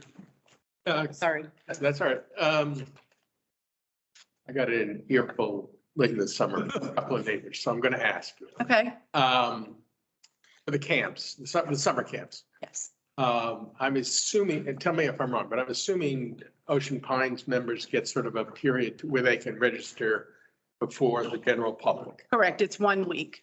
Mhm. And how do you let everybody know about that? Is that? I'm sorry, go ahead. No, go ahead. So everybody, when we put it out on the website and on all the paperwork that we put out, because it's a whole packet, and we put out flyers letting everybody know on all our social media pages. And those that are returning, they already know that they get that first week because they're already calling me wanting to know when they're going to be able to sign their children up. But they know that they get that whole first week just as residents. And then it's open to everybody. Doesn't mean you can't sign up after that. It just means that you're after open time. Right, and you all fill up really fast. Yes, sir. I do know that. So, Capacity. and the flyers are generally where? They get put out through the marketing department, obviously, but we put it on our website and e-blast and all of our social media pages. We have flyers in our office and I think that's pretty much, yeah. Okay, Mhm. one more question. Sure. What week have you set aside for this coming summer, which you don't want to say? I actually just picked it a little while ago while we were sitting in here. The first week of being able to start registering for homeowners will be March the 6th, and they'll get 2 weeks this year. Hopefully that will satisfy my neighbors. Thank you. You're welcome. If I understood you correctly, the ability for members to register for camps will be open on March 6th. Yes. Okay. And they will have 2 weeks that is solely just for residents. And then it will open to everyone. So I think it's the 17th, if I'm not mistaken, that it makes March 6th through the 17th. Could be wrong on that. Like I said, I just picked it a little bit ago, so. Good. Yeah. I mean, we can Good? get that during the summer. Okay, Oh, hold on. I just wanted to make a comment. of course. I emailed John a couple of days ago asking about total amount of activities that go on here in Ocean Pines. Huh? And I got your email back. Uh-huh. I don't know that everybody knows that we have 13 parks that you oversee. Mhm. That we have between winter, spring and summer year round, 127 total activities Mhm. that you oversee. Mhm. And I just wanted to say you do a great job. Thank you very much. Appreciate that. It's a lot of work. Okay. So if we're done with recreation, we'll move on to racket. Is that good? Sure. All right. Top 13 is tennis. Okay. Dennis? Dennis? Starting with tennis? Okay. Let's see. So we start with our classes, clinics, lessons. Tennis lessons are given by 2 different instructors, Terry Koffler and Bill Gilroy. That's where we put in first stroke of the day, different classes and clinics that they do. And the instructor payments come from there. For facility rental, we don't get a lot of rentals for the tennis courts. As far as anybody actually, we haven't done a lot of clinics and things where they're gonna rent those courts. We do get donations through Level Up, different companies that Terry has gotten some donations for equipment specifically. We are also working on another one for this season to purchase some new equipment and put towards all 3 sports if we can make it work out that way. Memberships for tennis, they have increased for this year. On an average, it's, between 3 and 4% that we did both tennis and pickleball to do an increase to membership fees. Drop-ins for tennis has increased. It is continual, kind of flat, basically. It doesn't jump too high. And we are hoping to have increased drop-in fees. Everything does get run through our system, so it's all accounted for as far as any fees that are collected. As far as merchandise, that's a little, that requires an explanation. So in our system right now, with any inventory items that we are selling, merchandise, those types of things, it all gets run to tennis. So when you see pickleball and platform, there's really nothing there. The only thing that will show up underneath those other 2 sports are specific platform balls, tennis or pickleballs, things of that nature. But random inventory, sodas, different things, hats, different things like that all gets run to one location. It cannot be split underneath the three in our system. So that's why you'll see a larger amount under tennis, but it does pertain to all three sports. There's just no way to really divide that up. Okay. So there's your cost of goods for vending and merchandise. That's kind of the same thing. Going over our regular, our regular expenses, the credit card fees, they adjust as the world adjusts. Uniforms, minimal amount, contract services.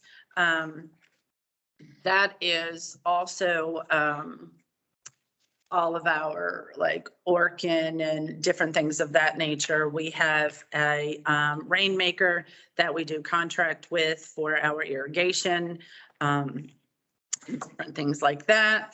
Supplies, that's basically, anything that they need as we go through the year. Equipment wise, it's very minimal. Your utilities and other costs of utilities get split amongst all three sports. Class instruction, that is basically paying anyone that's doing lessons or doing classes. Special events, we don't really have too much at tennis. Dues and subscriptions, that is the USTA that we use. And we continue to use them for different things through tennis, and then our insurance fees. Then Go right ahead. Mhm. a question. We're running many pickleball tennis, platform tennis, spec tennis, any of those tournaments again this year? Yes. Mhm. Okay. Yep. I didn't see where the tournaments, the revenue from tournaments was put into the balance sheet. Maybe I missed it. I'm sorry. Yeah, so the Revenue. pickleball revenue is, Yeah. it shows up as special, right? Special events, Mhm. special events revenue on the pickleball page. Oh, on the pickleball page? Yeah, we're on the tennis. Tennis page, all right. Yeah. And the other question I had was the huge issue with parking over there. Mhm. Is there any ideas to remedy that situation? So one of the things that we've done is we've put out lines now. And we're gonna, for each event, larger event that we have, we do paint lines. Public Works goes out and paints the lines now and trying to, and they're still there. So if we could somehow have people follow the path that's been set, it would make more parking spaces for everyone. We do also paint them in the gravel parking lot by the softball field for the larger events. It's just getting everybody to follow the path and be able to make more. So- We cannot, I'm sorry, go ahead. So that's all the items we've done. We can't increase our footprint there. That was part of it. That field right on the other side of the softball field, we can't park over there? So I can't put gravel there. I can't blacktop it. Right. We kind of cleaned up out near the vegetable gardens and everything on the side there so that they can still park more cars on Mankler Creek. Mhm. Maxed. Yeah, we're back. Yeah, I know. Yeah, So the other thing is possibly have people park somewhere else and then we'll Yeah. drive them over there. We do Talk get- about that. we normally do get approval at the, for the parking lot up by Headlines and Berkshire, that front parking lot. If we have people that want to park in there for overflow for bigger events. So they can park up there and then walk down. But as far as being able to open up any more area, we don't have it according to the state and what we can and cannot use for different things. They lose some of that headline parking. You see Coastal Drug. Yeah. Got that first Yes, thing I did see that. and Yeah, they opened, I don't know, a couple days ago. right, So you might do that yeah, on top of a tough situation. right. Gotcha. Thank you. Hey, John, is there any planned maintenance on the tennis courts or are we, what's the state of the tennis courts right now? So the tennis courts are the best they've been. She does have like 18,000 in there for the hard true. Mhm. Okay. We did that on there, but as far as everything else, as far as gates and all that stuff, okay. Yeah. The pickleball shed, is that the, Oh, the warming hut. yeah, that. Oh, no, I'm sorry. No, that's the paddle. I'm talking about the paddle tennis.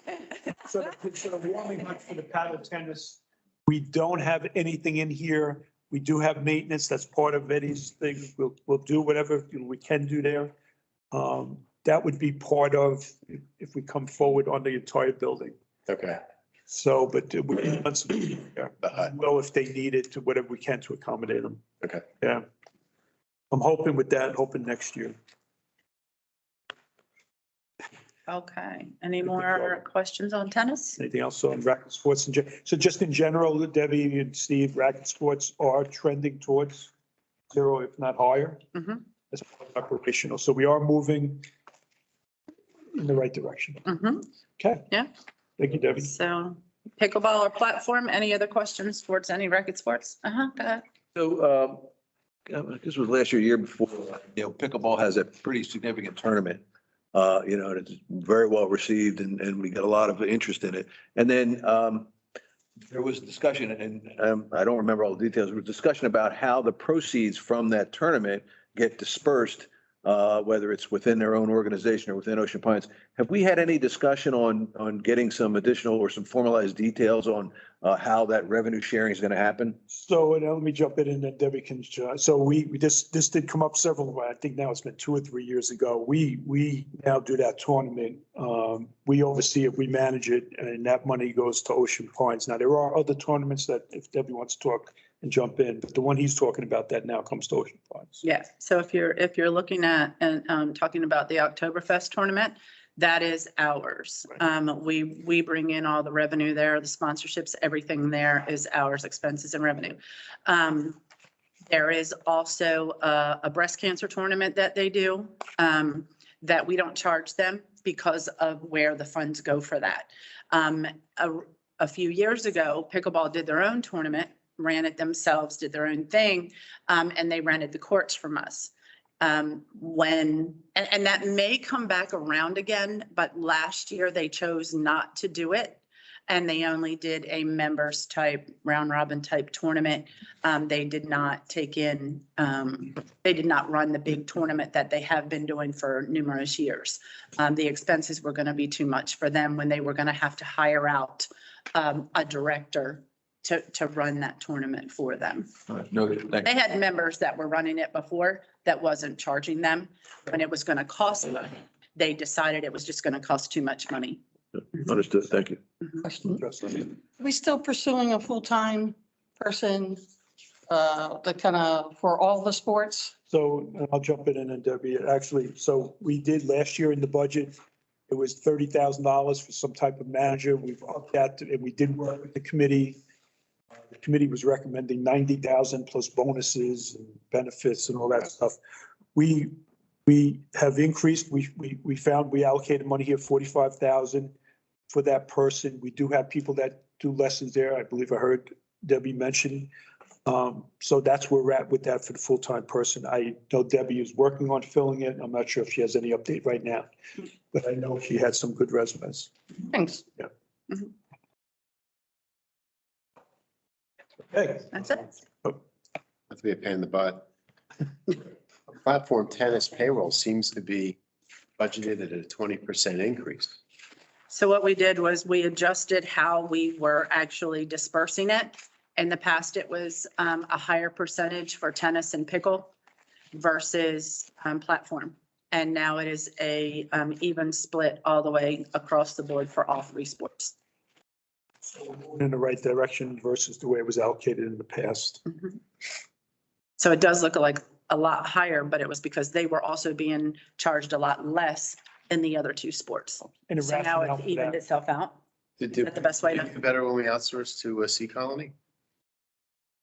Sorry? Didn't we do better when we outsourced that? Running it?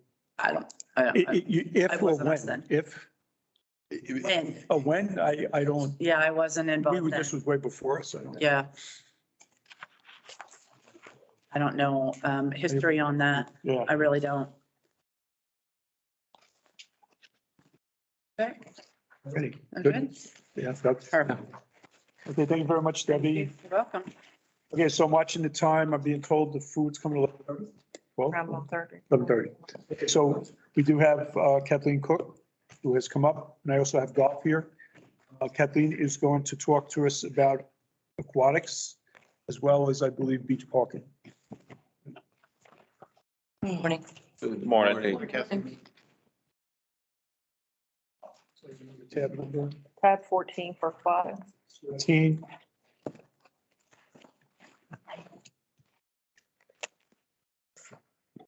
Yeah, apology on me. Linda's going to present for Kathleen. Kathleen will be here to answer any questions along with Steve and myself. Okay, first line facility rental increased to 54,444. Dues increased to 350,000. Daily fees stayed the same at 408,000. Swim classes decreased to 135,000. Vending stayed the same at 24,000. Foods, cost of goods sold, vending stayed the same, 12,000. As far as expenses, payroll increased to 579,325. Overtime was added to 15,000. Payroll costs increased to 127,997. Employees stayed the same, 500. Training stayed the same at 1,500. Computer supplies stayed the same at 1,000. Credit cards increased to 17,000. Uniforms stayed the same at 13,000. Contract services increased to 14,800. Cleaning supplies stayed the same at 6,000. Chemicals stayed the same at 29,000. Gas and oil increased to 3,500. Supplies stayed the same at 27,000. As far as equipment, that stayed the same at 9,000. Utilities decreased to 48,400 for electricity. Gas decreased to 60,100. Trash increased to 3,600. Telephone increased to 6,300. Water and sewer decreased to 34,500. For other costs, construction increased to 5,000, per the recommendation of the strategic plan committee on increase in revenue. Insurance, has increased or stayed the same, or it's increased to 42,759. Permits and licenses has decreased to 1,845.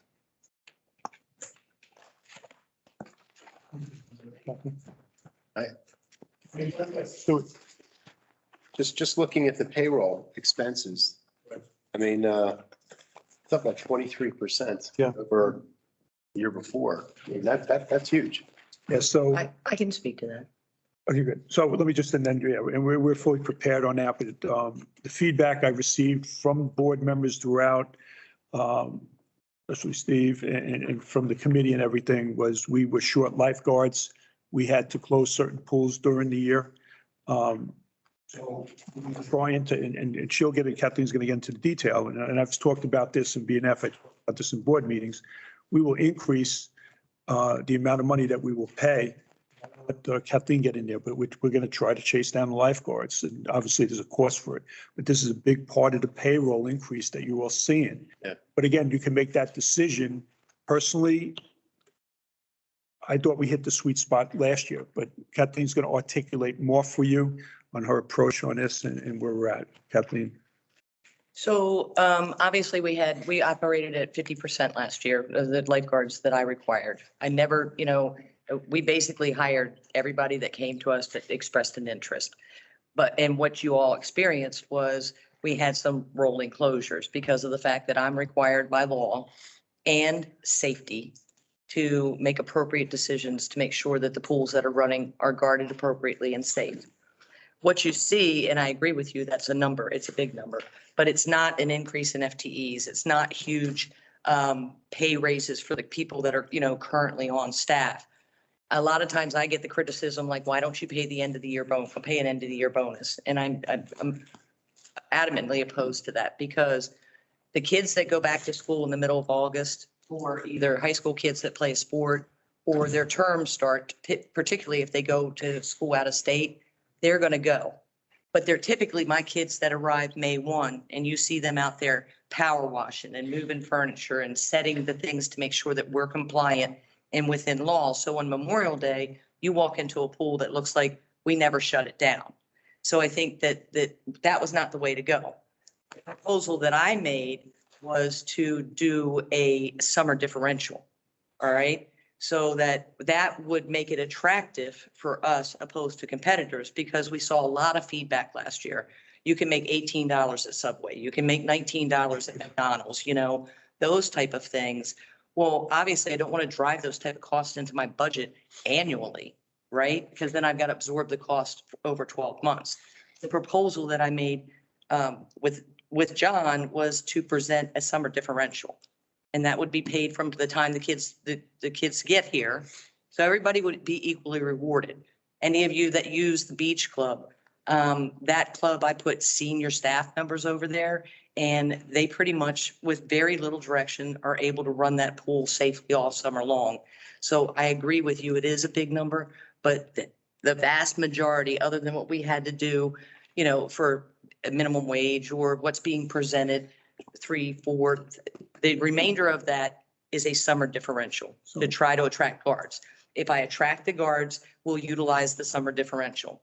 If we're in the same position that we were last year, then the differentials, it's not all going to get used, right? Because of the fact that what everybody's feedback, you didn't pay enough. Right. Well, we're going to put ourselves in a position where we pay enough. But if we still don't attract them, then that pool of money would in theory not be depleted. So that's the explanation for the increase in the state. So, yeah, and first of all, excellent on it. So close the pools. We also are going to put out there, Dan will have it, I believe the sign's already made up that, why don't you just tell us what the sign's going to say? It's already under applications. They want to have them initial it, that the pool closures, everything's going to be open per proper staffing. Right. So that people are already aware of it when they sign up for their membership. So that's already been added to the application. Right. So we did advertise and a lot of we advertised or put out there that we were closed. We were critiqued on that, you know, we didn't say it up front. We are doing that. I know I got that as feedback. The other thing is, you know, you got critiqued or I got critiqued, which I have no problem with. We closed certain pools. Now the main pools were open all the time. So this is how we're trying to go about it. You know, we're going to put money towards it. Now, is it going to be successful? I'm not sure if we're chasing something that's not there, but Kathleen articulated very well the approach that we've taken. Obviously, if we can't find these lifeguards, that then becomes a surplus and it would roll back into the favorability in the next budget. But to me, I thought what we had last year hit the sweet spot. I'm hoping this is it, but the board's going to have to decide then, you know, to go forward with this. This is an increase on the assessment. In addition, just so you know, we've set aside a weekend in April, which we typically do. That's nothing different. It's been advertised since I think it was November. We actually got some feedback on oceanpines.org. You guys haven't changed the marquee. Well, yeah, we did. It's for this year coming up. So we got it out there early. Marketing has been super helpful as far as reaching out to the schools, purchasing some advertisements in their student newspapers, banners, things like that. We'll be very soon giving flyers to the kids on the swim team that, you know, they come through our building on a daily basis. I've reached out and have a liaison in Delaware where I'm getting a little bit of interest that I'm being able to grab. So I should be able to grab. I haven't been able to do very much because the board, I don't have an approved budget. So I can't go out in the streets because it's up to you guys to tell me what I can do and what I can't do. We purchased a banner. I don't know if you guys remember when we used to have a banner on the fence at the sports court pool. We purchased a banner that says that we had the Red Cross lifeguard training coming up. That's probably going to be hung tomorrow. We purchased another banner about summer employment, probably a couple weeks because you don't want them to start to ignore it. Then we'll trade that out and put the "We're hiring" sign out. We're training for free if you work for Ocean Pines. I have 5 veteran Red Cross instructors that are committed to that weekend, which means in theory, a regular instructor can do 10 students. You know, that if we get the interest, that we'll be able to adequately train these people. So we have been diligently doing everything that we can to fill the deficit that we had last year. So what, I'm sorry, guys. so when you, assuming that the budget gets approved on this, as far as a hiring event, or what have you, have you come up with a specific date? You mentioned April, do that. April's the training. That's when we're going to do our training. All right, so when are you doing like posting out or a possible like a hiring event? Or really pushing it out, a job fair, thanks Doug, a job fair, really pushing it out to the public that have these positions.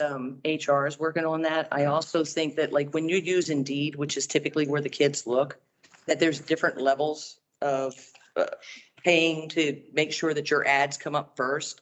And they have done that. Yes, we talked about ads before, but we are, right?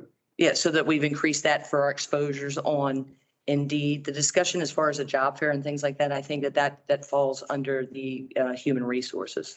Yeah, because I think it'd be something that could be done at our rec center where they would, we'd sponsor that, or a particular day where you have a hiring event where you're going to hire. Do it across the board too. If we do it, we have done that before where it was, marina, it was food and beverage, those type of things to have a job fair. Sure. I think that HR is working on that. Okay. They are. Okay. So, because I wanted to summarize, but Steve, go ahead. No, oh, wait. No, go. Oh, okay. I'll get summarize at the end. I think I know the answer to this question, but I'm going to ask anyway. What is your sense right now as to ability to meet your needs for the summer? My sense right now is that I believe I will be, if I was at 50% last year, I believe that I will be better than 50%. I do not think that I will be at 100%. Okay, if you're not at 100%, is there something in place for a plan B in addition to what's on the application? I get that. In terms of trying to keep people posted and all that? Posted? Oh, well, actually, we did, if I'm not certain to, I don't have it. It was like a page and a half of communications that we did for people. It went out on the e-blast. It went out on the aquatics website. It went out on the Ocean Pines website. In addition, every week when I do my schedule, so I do my schedule, let's say, for example, on Tuesday to start the following Monday, those flyers were made, laminated, and I personally took them and put them on the front door of the swimming pools. If you signed in or you checked in, it was on the table. That information was there. I'm going to say 5 days ahead of time from when the actual schedule would start. So not by myself, because I couldn't have done it, but with the support of marketing, we made gallant efforts. So my question to you would be, for the portion of the population that we miss, so maybe it's someone that doesn't use social media or doesn't, short of sending them something to their home or, putting flyers in mailboxes, which you can't do. I mean, I really feel like this team went above and beyond in communication. And I would be open to any suggestion as to how we could better improve our communication. But John, I think, is privy to that list of like a page and a half of things we did to communication. Right, so here's where I was going to start. So you, go ahead. I had a couple of other. Oh, you have questions for it? Go ahead. I remember the Aquatics Advisory Committee. I think in response, when the poll came out, the poll results came out. They seemed to sort of buy off on the theory that the poll results reflected that rates charged, particularly for Ocean Pines residents, were too high. Now, that sort of runs a little counter, frankly, to what strategic planning was talking about. Right. Generally raising the rates for almost all amenities. Right. My question is, the poll results came out after this was done, but is there any particular inclination to try and adjust to reflect the concerns from the Aquatics Advisory Committee? Okay, so, hold on. So let's just pull back. Let's just look at the picture that we've just gone through. So you're saying, John, you need to open these, get them open. You need to communicate. I had them put together everything that we communicated. We constantly had meetings on to communicate what did. It was over a page and a half of communications. Then I was told, well, you didn't tell them up front. We already have signs and we're putting that there. Then it's, well, the pools are closed, you close them at 3 o'clock or whatever. Well, I got to put more money out there since people, I'm being told, are working at Subway, $18, $20. Eddie's going through this, we're all going through this. So we put more money in there for the budget. We put more in the advertisements, looking for open people. She just listed all the things we're doing and what she's doing to train them. That all costs money, right? Right.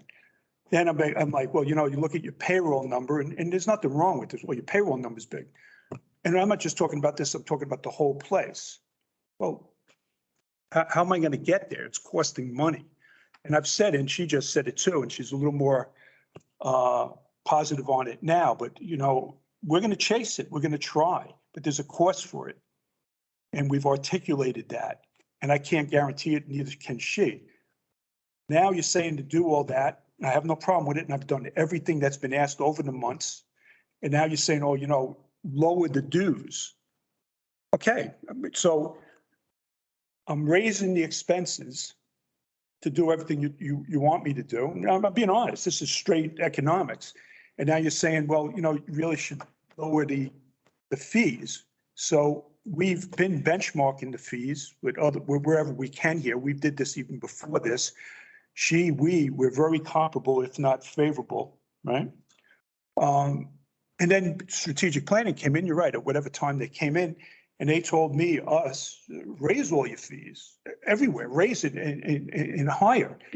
So, Steve, I got to be honest with you, I'm not, if the board wants to lower the fees, then just tell us. But we've done everything that you would do from a financial standpoint and to make it as an amenity. But I'm not, You're confusing me, to be honest. I'm not looking to challenge the No, I'm not saying to challenge it. I'm just trying to understand. value of the amenities as a revenue source.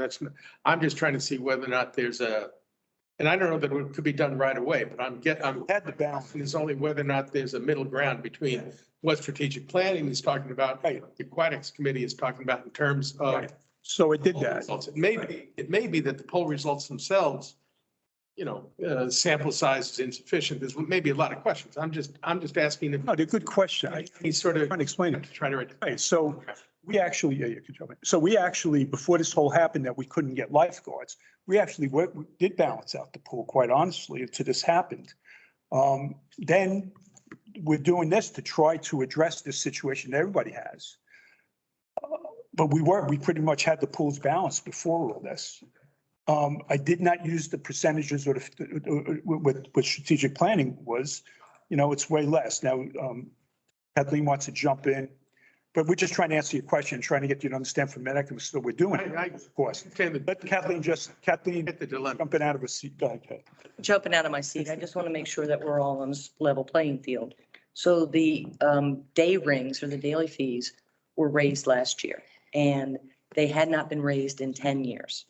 Right? So for a resident, I believe they went up from 8 to 10 for an adult, from 6 to 8 for a child. So we had maintained that for a 10-year period that we did not change the ring going in the front door.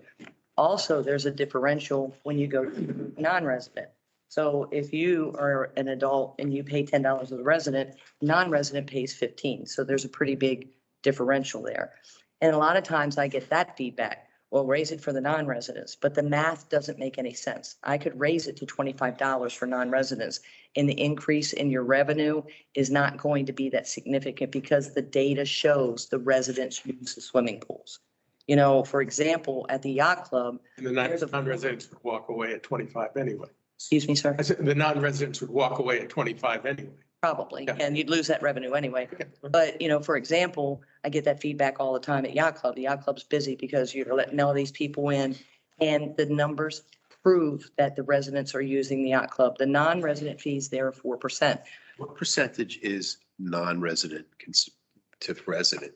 Do you have that data? I do, but it spreads differently across pools, okay? So it's going to end up being like 10 to 12%, if you'd like to look at it. So 90% is us. Right, but if you want to look at it across the board, but if you look at it by swimming pool, it's 4% at the yacht club, pretty much like Mumford's Beach and Swim and Racket. somewhere around 10, and I certainly could get you the exact mathematics. That's fine. But you're going to find a much higher number at the sports court pool. And I think that's because it's run year round.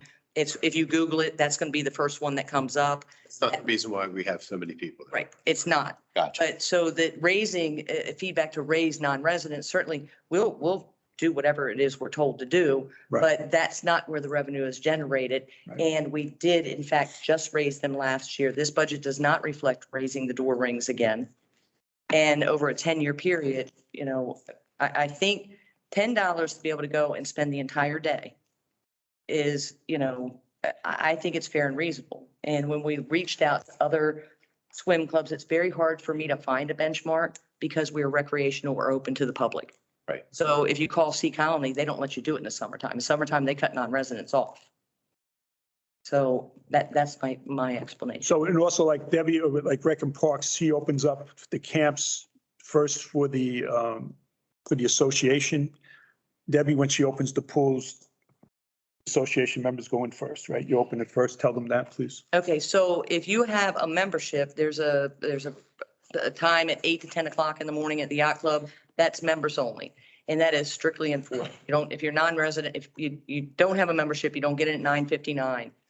At all pools, when they open, if there's a line, we don't do it if there's not a line, you know, but if there's a line, it's 4th of July weekend, we go out and make a call. Are there any members in line?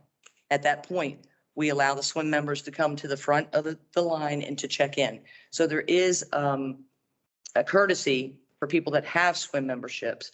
Sometimes I get the feedback, well, you should hold spaces. Well, if I hold 25 spaces and then the non-members never come, then I lose that revenue for the day. So it's a fine balance. Pools are packed. Yeah, and listening to all you're saying about the cost of operating pools, aquatics is, you know, that's an expensive sport. Yes, ma'am. And, you know, I think, like you said, $10 for a whole day of aquatics seems fair and reasonable. Yes, ma'am. We look at our other amenities, you know, golf operations cost about the same as operating the pools, but their revenue is way above what it costs to operate them.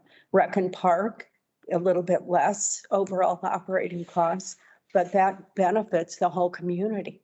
And so subsidizing that at $60 per property owner, you know, seems fair and reasonable because it benefits everybody and you get a lot of free activities. So, you know, I fully support what you have put forth in your budget here. I think it's reasonable, and I think lowering the revenues is not the way to go. Thank you. So I'd be remiss if I didn't bring this up because it's a little bit of a touchy subject. I don't even know if it's feasible, but a while ago, I know several of us, you know, people come up and say, hey, my family membership, okay. You know, it's not worth it to me to buy a family membership because when I come with my grandchildren come, you know, I have to end up paying for them individually. I mean, use numbers, you know, I don't want to get a family membership because I don't use the pool enough. I'd rather go 2 or 3 times a year and pay the $10 as a member. I'm good to go, but an example somebody gave me that said, hey, if myself and my wife go, that's $20. My son and daughter-in-law, that's another 30, so that's 50. And their 2 kids is another, so it's like, you know, $66 to walk in, you know, and if they're there for a week, you know, yeah, you know, that's a pretty significant expense. And the idea would be, is there, I guess my question would be, is there any consideration or would it make financial sense to look at a family membership and maybe consider, I'm not saying we should do that, just consider if there's any benefit in saying a family membership includes a couple extra people that may not be permanent residents of Ocean Pines. I guess that's the question, because that's the question was posed to me, as I think with along with others, and the question would be, you know, is it even feasible? And would there be any, you know, benefit? Obviously, the membership it would be benefit, but there would be any detriment from a budget perspective. So first, And if you're not prepared to answer, that's fine. I just because Actually, we have a whole page of explanation. you hey, read my notes. first and foremost, in the example that you gave, the husband, the wife, the daughter, husband, they all pay the resident fee, right? When they come through, you don't pay $10 for you and your wife, and then you pay a non-resident fee for the daughter-in-law and the rest of the people. Number 2, the the system itself is not designed to be able to put grandchildren, or now then it's going to extend to, well, I got a visitor, my brother-in-law is going to be here for a week. Those people are afforded the resident rate. So. Oh, they are? Yes, sir. Oh, okay. Yes, sir. Yeah, I've not done it, so I don't know. The other question is it feasible for a family rate to include 5 or 6 family members, regardless if they live here or not? Just 6 members, period? The family membership recognizes the nuclear family, people that are within the household, people that could be claimed on that person's taxes. I get that, but I'll tell you something. When I was running for this board, I knocked on in excess of 1,000 doors of our neighbors. This was the number one thing a huge percentage of people talk to me about, that the family membership doesn't include their family, only the people that live here. They wanted to include X number of people to make it equitable, because it's an unseen like tax on the resident. Because this one woman said to me, my son and daughter come in from Baltimore with my 3 grandchildren. I'm not going to make them pay it. I'll pay it myself.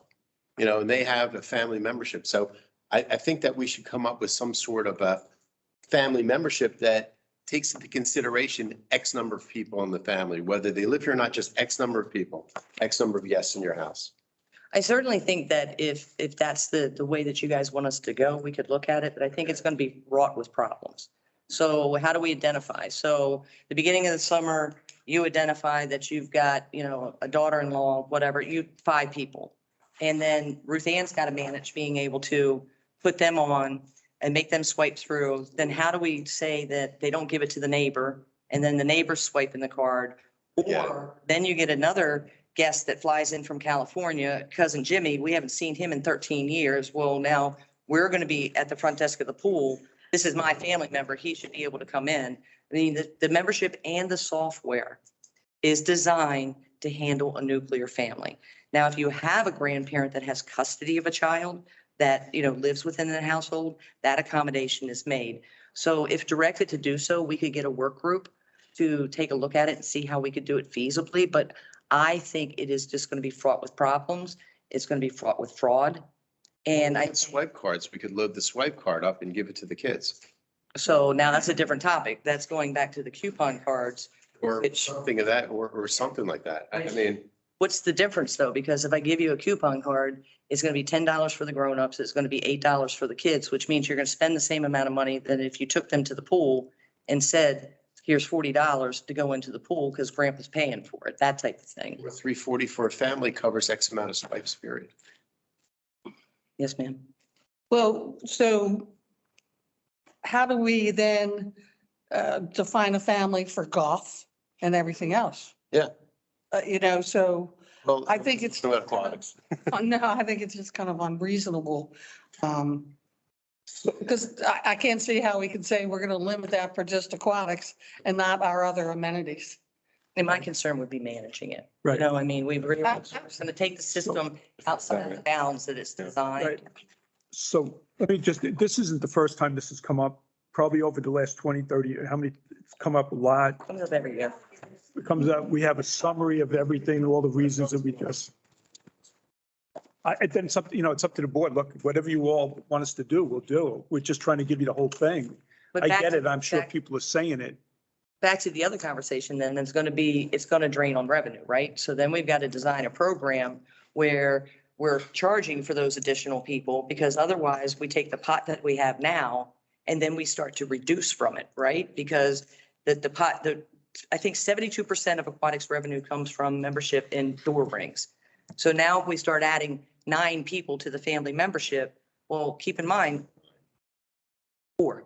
Then that's daily ring, right? So we'd have to have a work group to design a program where each of those additional purchases, like $50 for the first and 40 and 30 and 10 and 20, because we'd want to make sure that we don't erode the revenue, because our desire or goal is to be able to increase the revenue and make it less of a burden. You'd probably sell more family memberships, which would make the difference. That's, yeah, I'm sorry. No, so, and Kathleen, that's exactly I was going to get at, it may not even be feasible. It's a concept right now. The idea is we put detail associated with that concept, and you might be able to kind of explain your way why that's not a good idea. Let me refresh everybody's memory too. The idea of coupon cards, and I'm saying this because, may have sort of forgotten the fact that when there's coupon cards, it took us 3 years to get it squared away. You spend a coupon card, and guess what? That is a revenue that has no expense item on the ledger sheet. And let's say they move out of Ocean Pines, guess what? We have to account for that, and it took us 3 years to get that balance. And John, correct me, it was upwards of $90,000 worth of outstanding revenue that we had that we couldn't declare as revenue because we didn't have an associated expense item, and it took us 3 years to write all that off. So the idea of the coupon cards, sort of, excuse me for saying this, been there, done that. That's not going to work. Okay, so the idea of making it feasible, at least in concept, to see if we could do this would be one thing. But at the end of the day, I think one of my responsibilities as a board member to say, I want to be able to go back to the community and say, here's why we can't do that. We heard you, we talked about it, and here's why we either can do it or we can't do it. So the idea of having your group, John, even the Aquatics Committee or anybody else that shows an interest in it, to give us information back so we can explain in a very consistent manner why, although, in concept, it sounds like a good idea and reasonable, there's reasons why it can't happen. And that's really kind of what I wanted to get is we can't do it. We can't do it. And I don't have a problem explaining that, but I want to make sure that we're giving, valid and correct information when we do so. Yes, sir. Yeah. Already. Doug, one more comment about the grandchildren. Concerned, and I understand that you want to be able to cost effectively entertain your grandchildren while they're here. But Kathleen has told us that the costs of guarding a pool that is filled with children is much greater than the cost of guarding a pool with fewer children. So you add a bunch of grandchildren onto the family memberships, our costs of guarding for those kids goes up exponentially. And, I think that's another argument too. You need to have a way to contain it, and you need to have a way to predict what the costs are going to be when you're budgeting at the beginning of the year. And the grandchildren memberships, I think, would not only be difficult logistically to manage, but also to predict costs. Yeah, valid argument. I guess the other thing would be, so whether they're included in the family membership or they come and you pay, during the day, it's still gonna be the same amount of grandchildren that are in that pool, regardless of the method they use to get there, so, anyway. Okay, Kathleen has the task to make sure that by law she has enough guards to open that pool. Yeah. And that's just Yeah. built into the cost. So if, for example, let's say that you guys decided that you wanted to add $100 to the assessment and everybody could swim for free, we couldn't handle it. Right. I'm telling you, because then they'd all be going through the gate because they had spent, next to nothing. And there is no way that we could, even before pre-COVID, Yes. there's no way that we could. You have a capacity issue every day. There's no way we can handle it. Also, we need to understand too, in all this attraction that I'm telling you, we're recruiting new guards, all right? So you can do a lot more with veteran guards than you can with new guards, okay? If I've got to put new guards over at Mumford's Landing in between July and the middle of August, then you're going to need at least 2 more guards than what you can do it with right now. Okay, so understand we're going to have that limitation too, is that it takes a year, 2, depending on the maturity level, 3 to get to the point, like when you go to the beach and you see those senior guards over there that know exactly what needs to be done. So there's the putting more people through the door. If we're at full capacity, we could only handle about what we have right now. Do it safely. That's the point there. You get some criticisms like, why is there 2 guards there? Well, there's 2 guards there so we can do it safely. Because once I hit that 50th person, the law says I got to have another one. But guess what? If there's 35 of them who can't swim, then you need 2 of them up there right then and right now. So.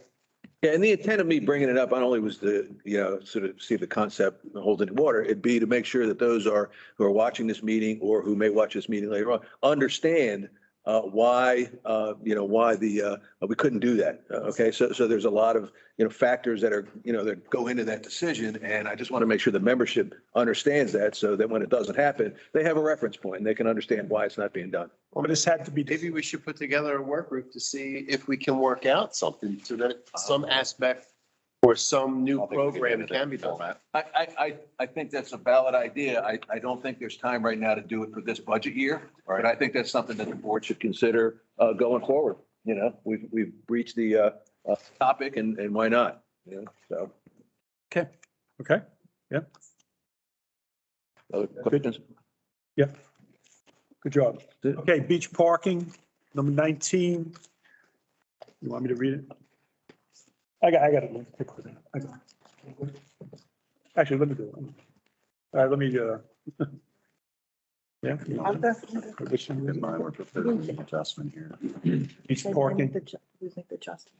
Budget process. Steve's saying, so. This beach parking.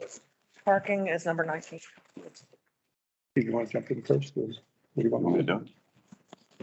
Steve, so that Linda can, if they don't want me to do it, beach parking. Probably better. So our proposed budget is 507,855. This is the original rendition that we had in our first proposal to budget and finance on the separate handout sheet that we gave you guys. Proposing to take that down based on the feedback. So budget and finance, if you were there, they took it down. That was their main recommendation. So we had increased it by 15 or 16%. I thought it was 15 and change. Yep. Steve, we brought it back down to where that they recommended. Roughly 7, so we 7. basically cut it in half. So that's what Steve's pointing out, that 507 needs adjustment. Yeah, so it'll come down, the math equates to 41,035. So that would come down on the revenue side. So the bottom number. So the bottom number gets adjusted, so then you're 540. talking, right, roughly 540. 540. So still a big number. Yeah, from an expense standpoint, I mean, you have your attendance, your cleaning costs, and, you know, you got your lease, which is separately per the contract, which is 34,760. That's all contractual. But other than that, you got your attendance at the parking lot in addition to the bathroom, of course. That's your 41,000.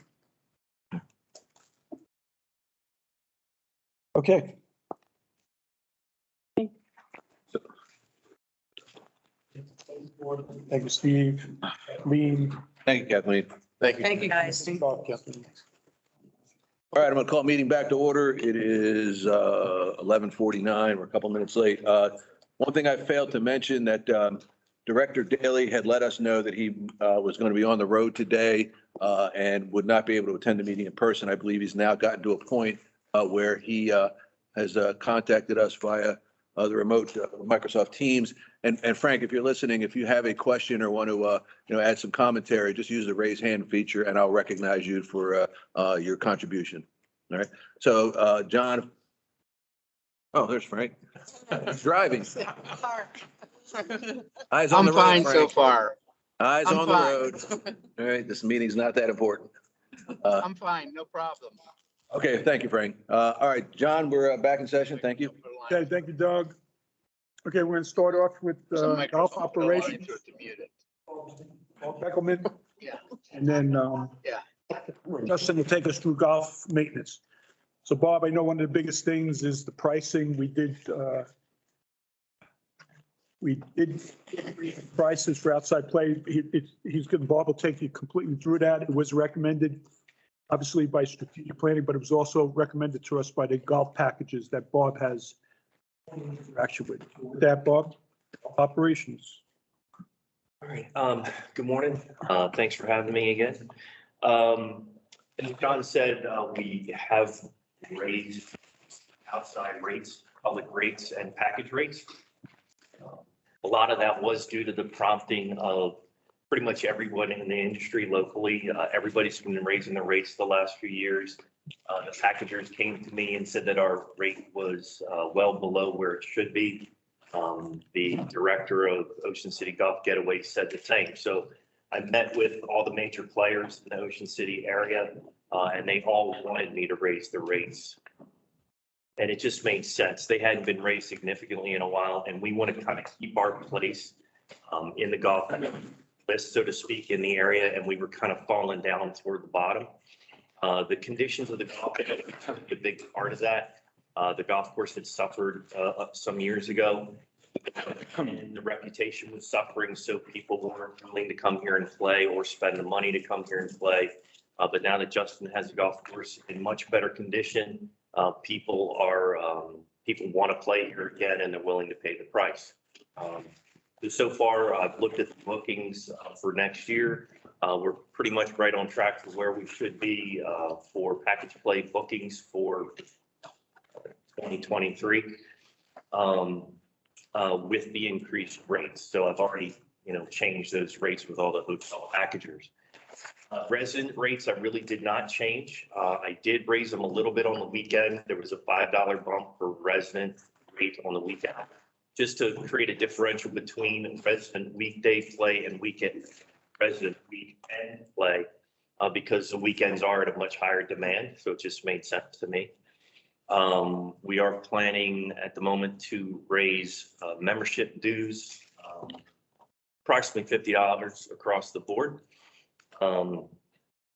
We're expecting a good year as far as rounds, unless the weather beats us up. We're expecting to do similar rounds as last year, and hopefully even more. As the reputation of the golf course builds, we should be able to increase rounds. Last year we did in the 30,000 round range. And I think we can maintain that and even do a little bit better. Again, weather doesn't cooperate and beats us up on some big weekends or whatever. Driving range has been doing very well. We expect a similar year on the driving range. We did increase the price of the baskets, $1 a basket, basically. So we are expecting another good year. I think this past year, the driving range did outstandingly well. It might have been a hair conservative on the driving range. I don't know, you don't expect 2 crazy years in a row, I guess, with something like a driving range. Merchandise sales, you might notice that the merchandise sales I have down a little bit. And that's primarily because John Malinowski sold a lot of golf clubs. I don't know that I can maintain that high level of golf club sales while doing the rest of my job. And my plan is to do a little bit more quality and make a little bit more money per sales rather than dealing huge volume.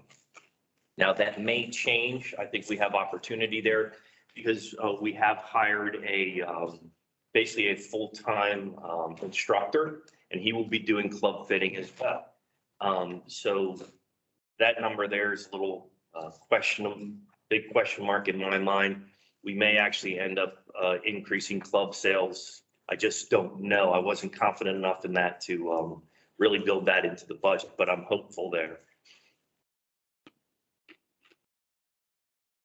Getting down into expenses, probably the biggest jump is in payroll, basically due to minimum wage going up to whatever, $13.25. Other expenses are basically due to inflation, everything costing a little bit more across the board. Most of the standard stuff, computer supplies, uniforms and so forth, aren't changing much. Don't expect too much. I tend to be a pretty conservative spender. So I'm actually hoping that I can keep a lot of our expenses relatively level, even with increasing costs. So we won't see a whole lot of increase on the services and supplies, kind of your general expenses down the line. Other than that, we're expecting a good year, good busy year. Yeah, could I just jump in? Let me just say a couple things on that. First of all, thank you, Bob. A couple things he mentioned about the club fitting and all that, but it really, from an operating profit standpoint or whatever, it really didn't net anything. See that in his. The package play, that is not a big percentage of our revenue. The majority of our revenue, and we did percentages now that Bob's here, and Ruth there, and a lot of it is Ocean Pines, a lot of it is the surrounding area. However, with the outside play, and Bob did increase the package prices I was in those meetings, the golf packages recommended it. Apparently, they've been recommending it for years. But the term I heard was, or the term you heard was lack of responsiveness. So we are on that. We see that as potential for the golf course, and especially like you said, the condition of the golf course. So a lot of positive things there. The prices for the inside is like less than 3%. I know a couple of hands were up. Let me go first. So knowing that, and this happens obviously to both the yacht club, the beach club, and probably aquatics, weather, and I go back, and John and I go back several years where there was significant, loss of revenue based on the weather. We lost several weekends to the tune of, if I remember, $80,000 worth of lost revenue because of the. So how much of a buffer do you have built into your revenue projections that allow for maybe 2-3 weekends out of the peak season to be getting lost, or are we right there and maybe we need to adjust it for some reason? So I'm just looking at some of the numbers on the bottom, but we do food and beverage, we do it with golf. We anticipate a couple of days or a couple of weekends. We don't budget fully saying we're going to get 100%. Okay. So this year we kind of got lucky. The weekend that you heard, well, you're going to hear Matt talk about, he said at food and beverage, and I had it in my updates. We probably lost 80,000 that weekend. Was it the first weekend in October or whatever when we had that storm? However, what I want to point out, and I'm glad Justin and Bob are both looking at me here, the golf course, because of the drainage and everything else we did on it, when the rain lightened up, they actually brought in golfers from other golf courses I heard came here. So we didn't get hit as bad here. But to answer your question, yes, it's several days. So we can absorb some bad weather that's built into the budget is really. Not 100%. Neither is All right, that's fine. Yep. On the same token, we're getting bonus time in January here, right? So, guys. It's not a lot of revenue. Yeah, we don't get It's revenue. probably 95% member play It's all this time of members. year. Okay. There's not a lot of dollars involved. But yeah, I do like the little bit of bonus money, never hurt. Yeah, I understand this was discussed during the budget and finance meeting, and that day I was not here, but can you talk to us a little bit about your arrangement for using independent contractors for training, for classes and instruction? Sure. I know Ocean Pines really well, and I knew that the instruction demands, the demands for instruction was huge. With my position here, although I would love to, I cannot handle that amount of instruction and still do my other duties. So I had gotten a call from a young man who grew up around here. I learned to play golf here. I was actually in my junior golf program back in the day. And initially I thought he wanted to be in a kind of a normal assistant and do a lot of teaching, but he indicated to me that he wanted to be a full-time instructor. So I was fine with that. He'll be handling a lot of the junior golf programs, not all, but a lot of the junior golf programs, a lot of the clinics, a lot of individual lessons as well. I'll still be doing I'll have my clinic series. I'll be doing individual lessons as well, primarily to members. I'll just say that primarily to members. I will do some non-members as well, but my focus will be on the membership for the most part. Working with the ladies groups and the men's groups and things like that. So yeah, he'll be taking a large load of the instruction here, and hopefully we can meet virtually all the demand in Ocean Pines, which is extremely high. Okay, so that you have one person, this person you're describing, who, now is he a contractor or is he on payroll? He's a contractor. He's a contractor. And what is the financial arrangement between him and Ocean Pines? So it's like anything else, and it's just like when we brought in the Mad Water Company that first year. I want to jumpstart this business Bob's bringing in here. There is a contractual with him, and I'll let Bob jump in on that to give you the specific number. But I want to jumpstart this in the beginning. We are going to do whatever's possible to get it off the ground. But if Bob wants to talk about where he will be at the end of the day or somewhere in the middle of the day, go ahead. These types of arrangements have two different kind of scenarios. One where the independent contractor will pay a flat fee either per month or per year to the facility. Or a lot of times, most of the time, it is like a 20% of their income, their instruction income.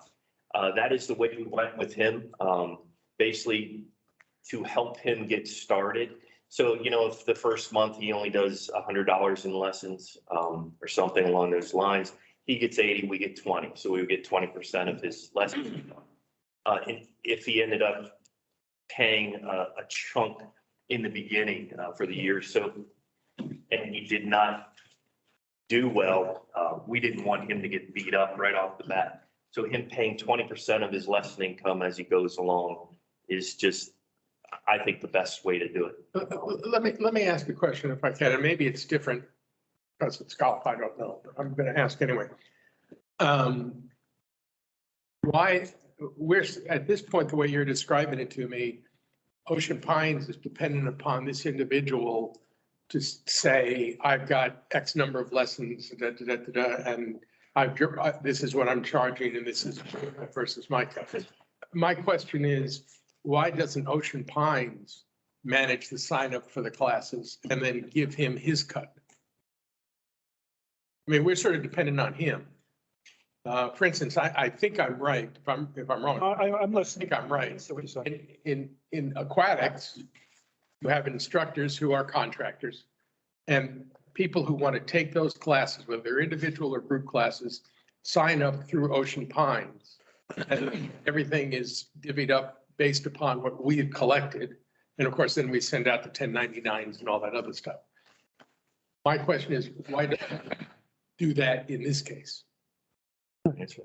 My understanding when we sat down with legal was that if we were asking him to do specific things, he would have to be an employee of Ocean Pond. So after sitting down with legal, we basically had two options. We could put him on payroll and pay him an cut, or we could have him as an independent contractor where he ran basically a golf school on our facility and he paid us. We both came to the conclusion that we wanted to do it that way. Let me jump in. Good. Yeah, no, finish it when you finish. So, right, so obviously we will have more instruction here, whether it's from junior camps all the way up, and we've got ideas on that and how he's going to utilize. This is final. We believe in it. This is what the individual also wanted. We want to have the lessons out there for the memberships. I mean, I'm not looking to make a ton of money on this thing. It's a service. We want to see how it works. We're excited about it. But he's right. I mean, he's an independent contractor, and, you know, will there be monitoring of it? Yes, obviously, the answer is yes on that. That's the way we decided to go after talking to legal, after talking to the individual. I don't see a problem with it. He's an independent contractor who's going to pay to utilize our facility. He's going to deliver a service that I believe is demand here and demand more. I got to be honest, I'm the first one to sign up for it. What's our revenue split on that? 80-20 set. 80-20? Yeah, what's he charge for lessons? Because I know somebody sitting over here that might want. I don't know. He'll have it posted on his website. It'll be somewhere. I mean, the industry right now is anywhere between, for an individual lesson, between $80 and $120 an hour or something in that ballpark. That guarantees you hit the ball straight. Absolutely. Like I said, I will be doing instruction as well, and I also have two other people on staff who will be doing some lessons. Named Brian Davis, who's following the over from River Run. He'll be doing some instruction, and John O'Connor. At some point, we're going to kickstart him and doing some instruction as well. And all those two other individuals will do this sort of 80-20 split? Yes. I guess, John's I guess I'm just sort of curious as to why this is different than the model we have. We are controlling the accounting of the funds. That's really my question. And I don't know that there's an answer. I'm just. They're employees though, right? At Aquatics? Aquatics, they're employees? Are they? They're independent? I guess this is the model we went with. So it works. That works. I mean, I can, What's the difference if it's from, yeah, different there? I got my perspective is that you've identified a demand for lessons, all right? And you can solve it one of two ways. One would be to add more staff to Ocean Pines dedicated to, to instruction, or to contract it out. Again, you're addressing the identified demand for services. So it's just a matter of the preferred method at this point, after analyzing the situation, is to go with the contracted service. Contract model that I'm asking about. That's my question. Because we have one that works in the class. And maybe that's just the way they do it in golf. I don't know. I'm just asking. Oh, no, but he's saying down there, they're independent contractors also. But, down there, they manage it. It goes through the Aquatics as opposed to here, we're saying that it's going through him. I'll monitor both over the year. It doesn't have to be the same way as the other place. This is the way I would like to see what he's recommending. The other thing is we will have more service out there for lessons between, as Bob mentioned, and including himself. Maybe I didn't articulate that. I want more administrative here. Bob certainly brings a lot to the table. There were things that I saw. Bob will take care of it. Okay. No, it's a good question. I bet that's the model. We'll evaluate, probably be sitting here and maybe we'll, whatever, but this is the model that we're going with for golf, and I think it's going to be good. Okay, thank you. Yep. Good job, Bob. Any other questions on golf operations? Quick question. So the simulator, I mean, now they're using it for golf betting. Would you see the simulator assisting you, the fact that you've got it there with any of the instructions and so on and so forth? Yeah, we've been using it through the winter. I've done 6 or 7 club fits over the winter in there. We've had a couple people come over just to hit a few balls. Like when we have a fun play, guys are standing around twiddling their thumbs, and I say, you want to hit some? That's an option? Oh, I'm glad I asked. The only drawback to the simulator in that studio is that you can't have more than really one person in that room at a time for safety purposes. So you can't have like 4 guys in there, but you can have one person hit in there to hit a few balls to warm up, or if somebody comes to me and said, hey, I want to see what my numbers are with this 7, they're more than welcome to use it. Good to know. Thank you, Bob. The other thing is that this individual that Bob mentioned is going to be working out of the building in the back. Maybe you want to tell a little bit about that. Okay.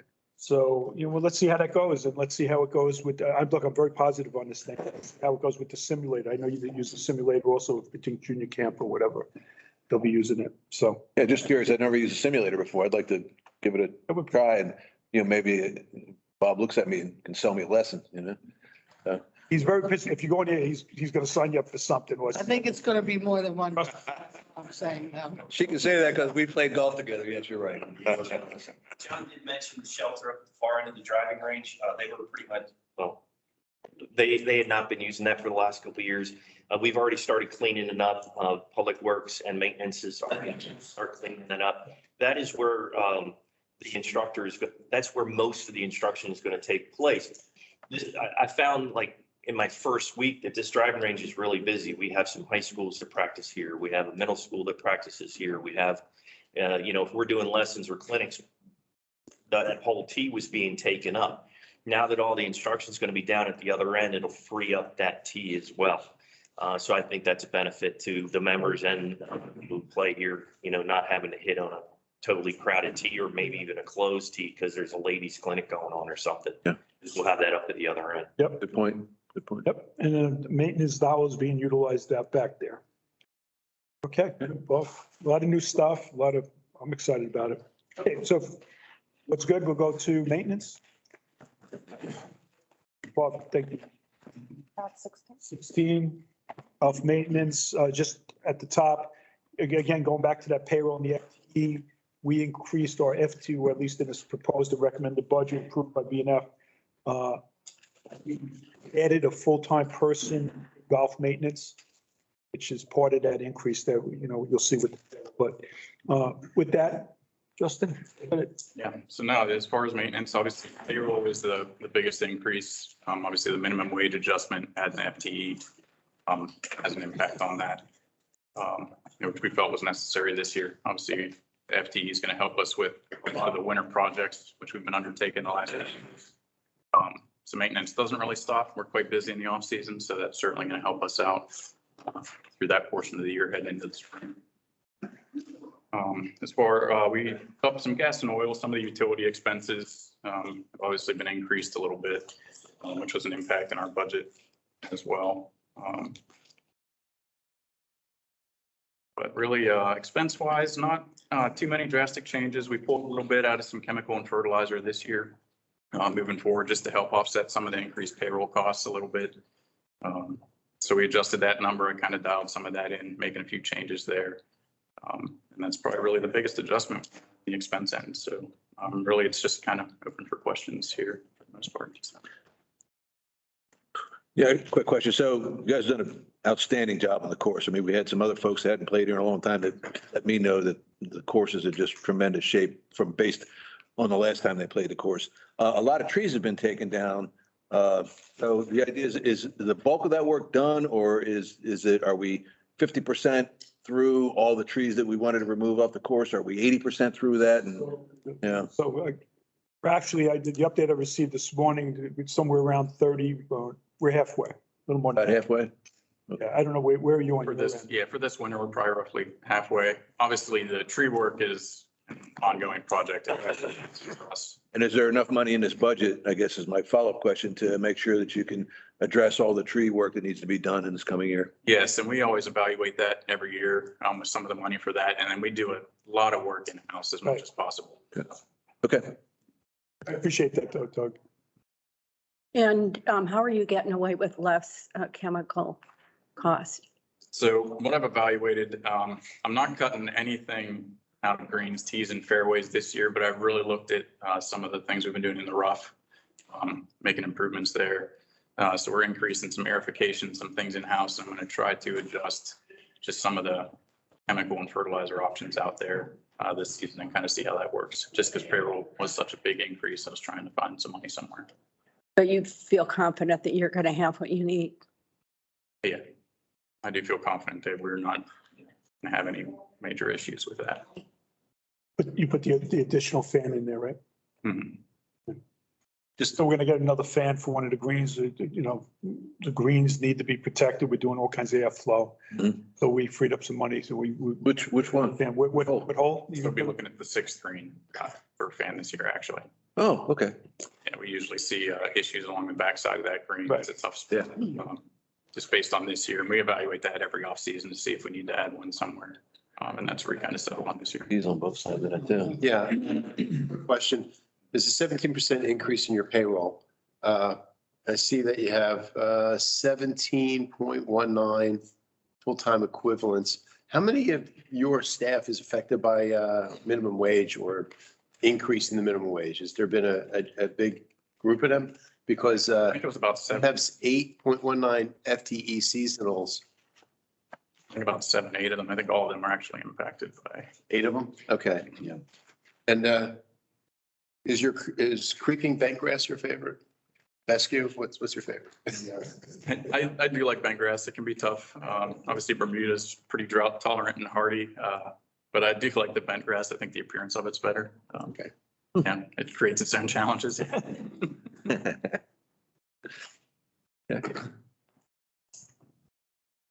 No questions? It was good. Okay. Great job taking care of this golf course. It's in the best shape I think I've ever seen it. Yeah. Absolutely. Yeah, that's important to know that it's been noticed. Thank you. I appreciate that. I certainly pass that on to my staff. Yeah, please do. Just compliments come. So obviously you guys can see we're putting in time. So yeah, we appreciate that. Maybe just quick irrigation. We didn't. Oh, yeah. So yeah, obviously, yeah, down the Capitol Road, we've been looking at irrigation. I mean, I told John, we're not, we're going to push the project off a little bit. We did allocate some money to finish design work on a new system this year. Just so we can kind of get everything designed, finished out, ready to bid. And then in the future, look at phasing in an irrigation renovation future there. So we have started planning towards that. We're working on the design for that moving forward. But we are going to wait another year. I sat down with John. I was like, look, we'll maintain what we have. We're going to be taking care of it anyway through probably a 5-year phase program anyway. So we're still going to need to operate the current system throughout the whole project. Yeah, so we're going to put some money in this year, get the design work done, and then look at moving forward with that down the road here. So the previous projection was 4 years, so you're saying it's probably going to be a 5-year? It'd be a 4 or 5 year phase, just depending on what to see. Now, obviously, costs are going to increase every year as you do that with materials, things like that, bringing contractors back in. So we'll just have to evaluate that as we move. We may have extra money, maybe we do some extra work, in one off season, but The system is operational though? so the system is operational, and we're going to continue to maintain it like it's not going anywhere. We spend a lot of time working out in the field and in the service as well, to keep everything operational. So, yeah, we're certainly keeping that in the capital, and anything we need to address, we will be addressing, even though we are looking at getting a new system here in the future. So just in worst case scenario, something happens to the irrigation, these greens are valuable, you have a backup plan. Yeah, so we were looking at that. Also, this year in the capital, we did put in some renovations for the pump at the station at 16, getting a new motor in there, because that can function as an emergency backup if the main station would go down. So we're building in some fail safes that can make sure we can irrigate the property.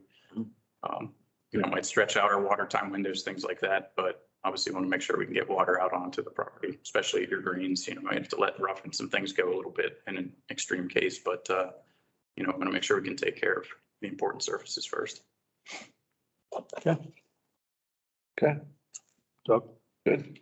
Awesome. Justin, thank you very much. Thank you, guys. Thank you. Thank you very much, guys. Who's next? Fire department. I see Dave is here. I know Steve's out of the country, otherwise Steve would definitely be here. But Dave has already gone through all of this, so I'm going to ask Dave to come on up. Steve will assist you on anything as far as it. Number tab 10. Come on up. I'm coming. Steve, Dave just had some more surgery, so please be kind with him. It's okay. This was on top of the rough, so 2 weeks ago, I had my left hip replaced. I do appreciate that you came in. I mean, I know this isn't. Oh, that's what you pay me for, right? Just add another zero to the front. Double it. He's a volunteer. If you didn't get it. All right, which one are you going to read off of yours? Yeah, I'll read off of mine if that's okay with you. All right, so it's this way. It looks different, yeah. And it's Steve translated everything into one of our normal forms, but this is it. We've been working over this for years. All right, Dave, Steve. Okay, well, I'll just run down. Stop me if you have a question somewhere along the way. I'll just keep going. Member expenses, we increased that just a little bit because we overspent last year. Member expenses include things like, the one thing we do for our members is an annual banquet. And then we give out awards at the banquet. And a banquet ran over last year. Plus we buy uniforms and like T-shirts and stuff. So it's really important that our people are identified on the street because, Homeland Security and all that kind of good stuff. So we want to make sure that we're clothed. So we buy that kind of stuff for them. And that's largely what the member expenses are. Physicals are critical. And that's because of a couple of different reasons, not the least of which is, God forbid, a line of duty death. You have to be able to trace back the history of the individual, to get federal benefits, et cetera, from a physical standpoint. Utilities went up a little bit, not much. We reduced repairs and maintenance because we did a lot of work on the structure South Station last year. And so we did reduce it. We do think we're going to have a number of different issues come up until we resolve the issue of South Station. Communications maintenance, that's largely our pagers and our tablets and the communication equipment in the vehicles, which, by the way, are the tablets. But it's largely the pagers and the tablets. And they go bad. We have a lot of them that go bad. And so we replace a number of them on an annual basis. General fire expenses are equipment. That's equipment for the apparatus. When we respond to an incident, a lot of times we'll break something. obviously. And so that's replacement for equipment, hard equipment on the apparatus. It's also some of the mechanical equipment that, for example, the jaws of life type of thing. That ages out. Yeah, it does. It does. It ages up. And so we have to replace it on a regular, not a regular, but irregular basis. But we do have an idea of what we're going to need. And we do regularly, things break.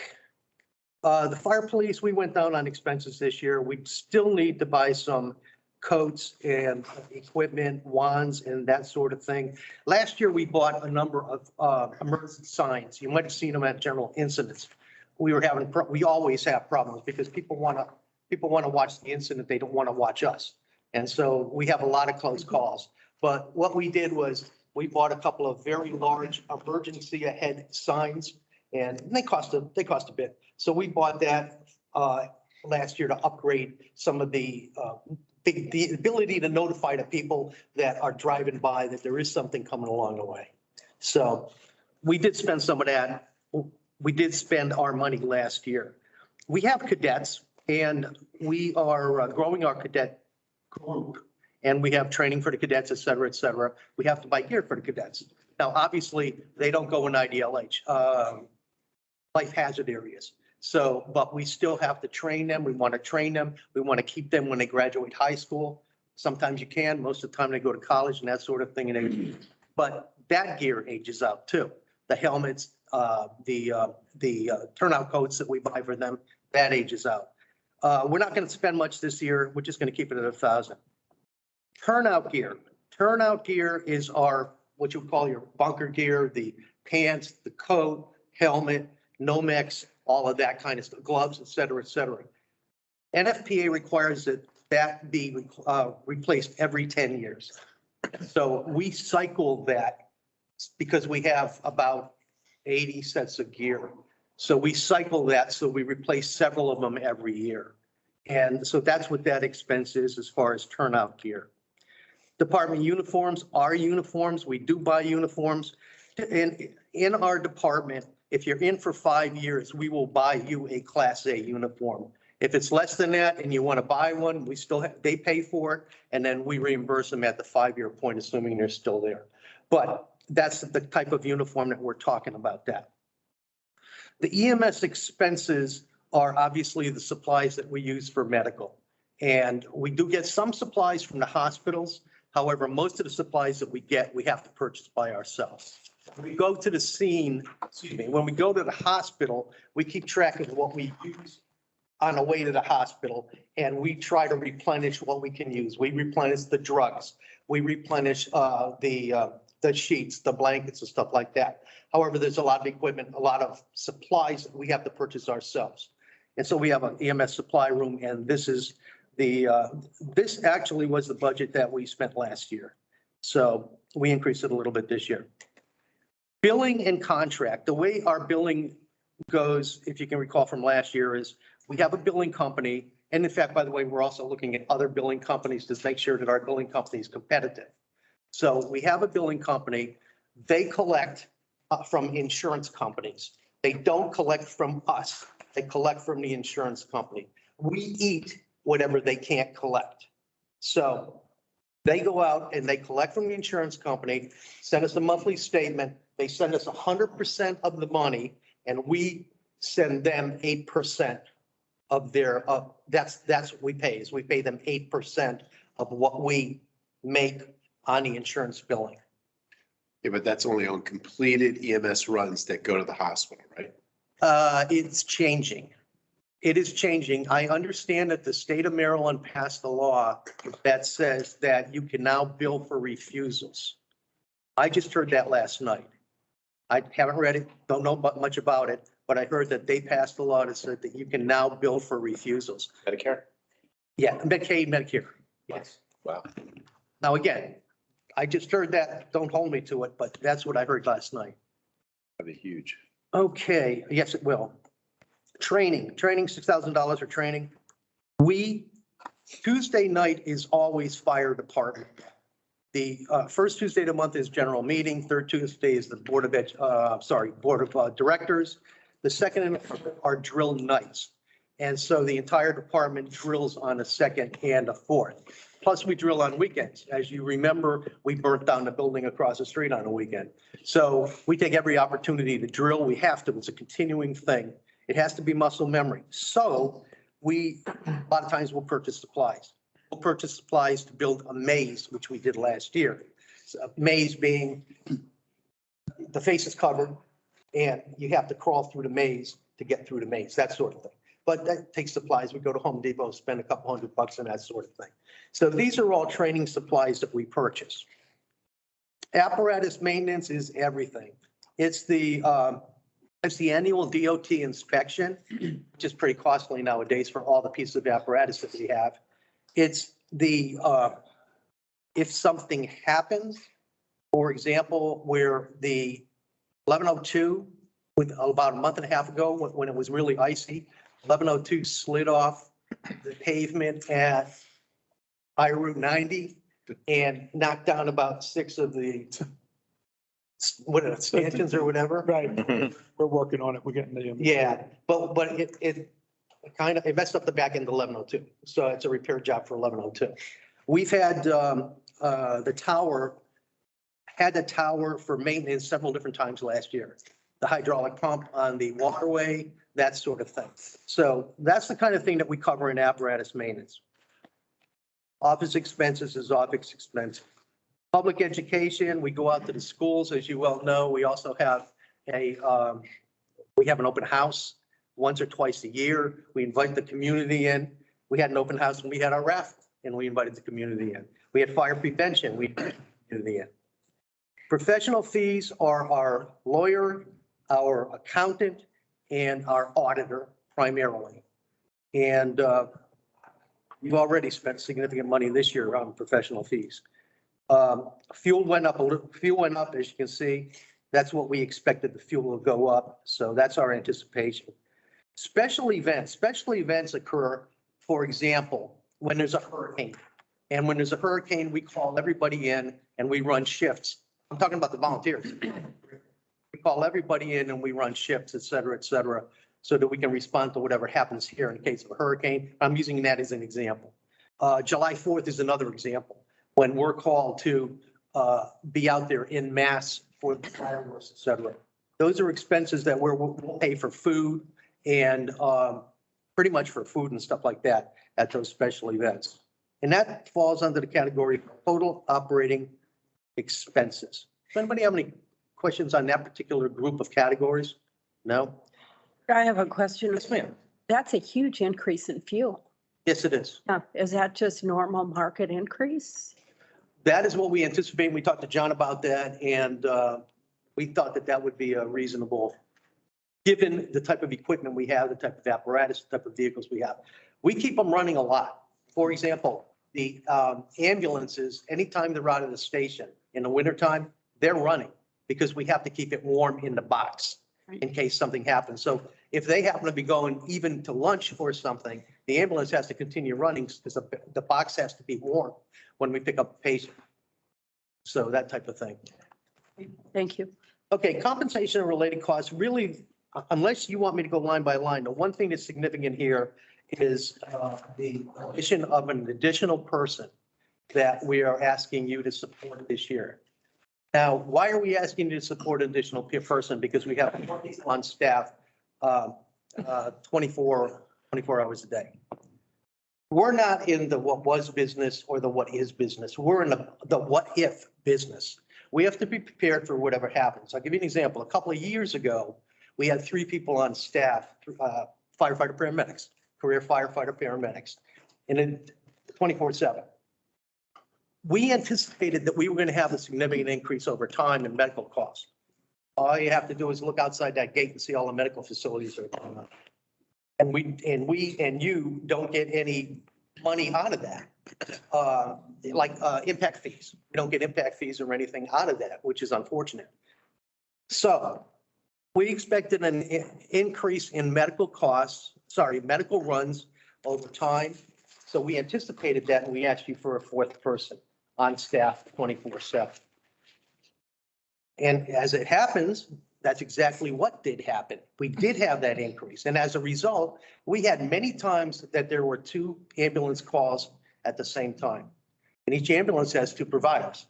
So many times, we're getting to the point now where many times we do have, in fact, the last couple of weeks, I think we had about 4 instances of 2 calls simultaneously.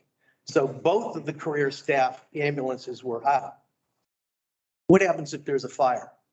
What happens if there's an exploding van on Clubhouse or a house fire on Ocean Parkway? Those things are of our concern, and we think that can happen. What happens during the daytime here? Many of the volunteers, those of us that aren't retired and can still lug a hose and everything, they have jobs. So we're having a very difficult time getting staff out during the daytime. So we believe it's critical, and this is typical evolution in a volunteer fire department. We believe it's critical to have an engine driver, have a 5th person available who can drive the engine, get it there. Volunteers will come and basically support the engine. And then hopefully in the meantime, you'll get that 1 ambulance back to support the incident itself. So what we're asking for is that 5th person. Now, the 5th person's not full-time. That fifth person is 8 hours a day. So it'll be during the working hours, 8 to 4, 8 to 5, whatever it happens to be. We haven't even decided that yet. But the idea is we will be able to take one of the 5 individuals, have them dedicated to the apparatus, and then the others, if they don't have a medical call, that's great.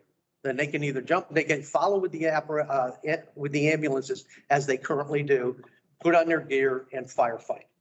But the idea is to be able to cover every emergency. I don't know if that makes sense to you, but hopefully. So an accident on Ocean Parkway. Yeah. How many ambulances respond? Okay, here's what happens. We have no calls, so everybody's in the station.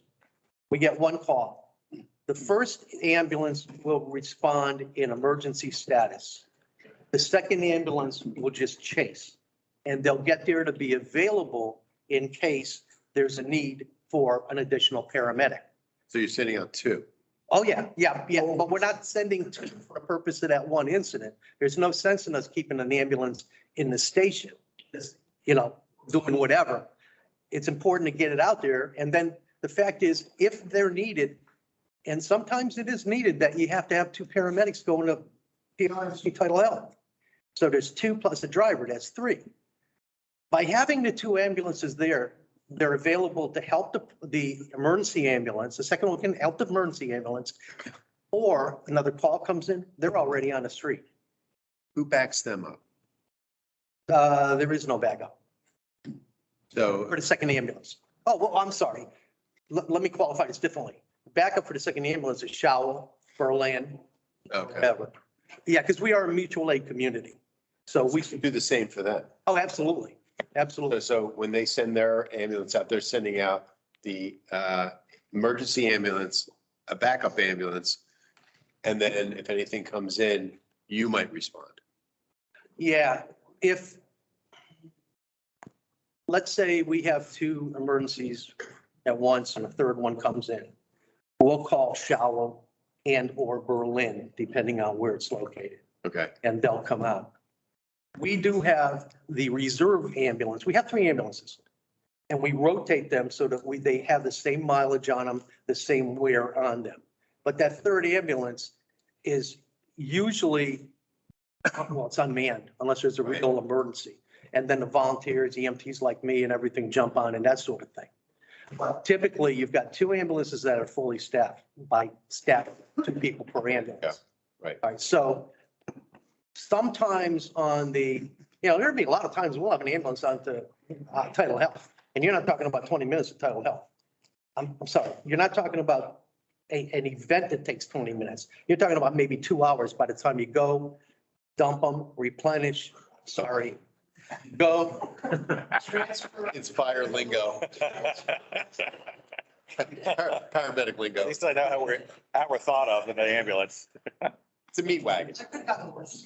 But anyway, the bottom line is, you understand what I'm talking about. I know exactly what you're saying. It's a lot longer to do that. It's a lot shorter when we're going to AGH, but we don't make that call. The doctor makes that call. Right. There are things that, as you well know, AGH can't handle. And so there are, the doctor makes that call as to whether we're going to AGH or PRMC. Any questions about that? No. Okay, so if you look at the upper left-hand, we do get it. I've shown the EMS billing. And again, I mentioned that 8% of that EMS billing goes back to the billing contractor. County fire on the fire side gives us $300,000. County EMS, we anticipate this year to get almost $639,000. Amos is equipment funds, and that comes from the state. That's pretty typical, about the same amount of money. And then interest from our accounts. And we did a complete review of all the accounts, even the ones that we weren't considering in the past. And that's what we expect for the interest, as well as for and the other thing is we also have money that we're making interest on based on what the government gave us, the state of Maryland, thanks to Senator Mary Beth Carozza and Delegate Hartman. So we're making some pretty good interest on that $1.35 million. So that's the total revenue. Oh, the other thing I wanted to cover is down the bottom left, apparatus replacement. We have a schedule. We will work with John and Steve on the apparatus replacement schedule so that we have just in time funds to be able to purchase the next piece of equipment. And right now we're looking at a replacement for 1101, which is we used to call it slime line colored apparatus in North Station, the yellow, green, whatever, call it. So we're at a point where we need to replace that. Now, how do we? Is that the Forever pumper? Yes, it is. Okay. Yeah. And why are we replacing it? Because there is a national standard as well as a Worcester County standard that requires us to replace all of the apparatus based on their standard, which for an engine is 20 years, et cetera, et cetera, et cetera. 38, 40 years for a tower, that sort of thing. So the memorandum of agreement that currently exists is that OPA contributes 50% and OPVFD contributes 50%. And we have been able to do that up until this particular year, because this year we have 151,000. And I'm talking about this current year, we each contributed 151,000, which we were able to make in fundraising. I think we took 30,000 out of savings to make that 151. Next year is going to be a significant challenge. I just got the statistics for this past calendar year, and we only brought in, I don't want to say only, but we brought in $129,000. So somehow we're going to have to go from 130,000 up to 195 for our portion. And that's just something we're going to have to figure out how to do. However, the apparatus replacement, based on discussions with John and Steve, we're actually going to change that to capital replacement, because based on discussions with John and Steve, we've added some big equipment in there, like the Stryker system. The Stryker is the electric stretcher system that we have in the back of the ambulance. That's automatic, pulls you out, pulls out, et cetera, et cetera. It's a very expensive system. And we have that in all three ambulances. So John and Steve asked us to add that, and Scott Air Packs, I believe we added it also. Yeah, so that's under capital, that's under the apparatus replacement, which will change. Question? Yes, sir. On this pumper that has to be replaced. Yes, sir. I just need you to sort of, I'm looking at two cost columns. On the first cost column, it's the cost for $311,022. Yeah, that was the original cost. And the new cost is 900,000. That's exactly correct. And am I understanding this correctly, that Ocean Pines ponies up 450,000 and the volunteer fire department ponies up 450,000? Exactly correct, sir. Okay. That's a substantial amount for either side, let's be honest. Okay. What I'm sort of curious about is looking down the road, and I think I raised this with John earlier, but what I'm curious about is there's at least land units which have a 0 lifespan. I understand are not being replaced this year. Is that correct? That is correct. Okay. And there's some others that were already hitting single digits on years. Right. What is the volunteer fire department's proposal to bolster your reserves based on some of the ticket prices that we're going to be looking at for this equipment? Based on discussions with John, we are looking at reviewing the entire MOU. And just think, the MOU hasn't been, I don't think it's been changed since, well, it hasn't been changed since it was amended in 2013. Yeah, But 23. the funding was never changed on it. So we're getting to the point of where we need to do something to deal with it.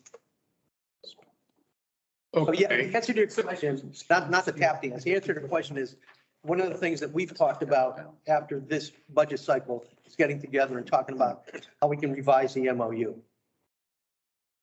Well, I'm not sure that really answers my question.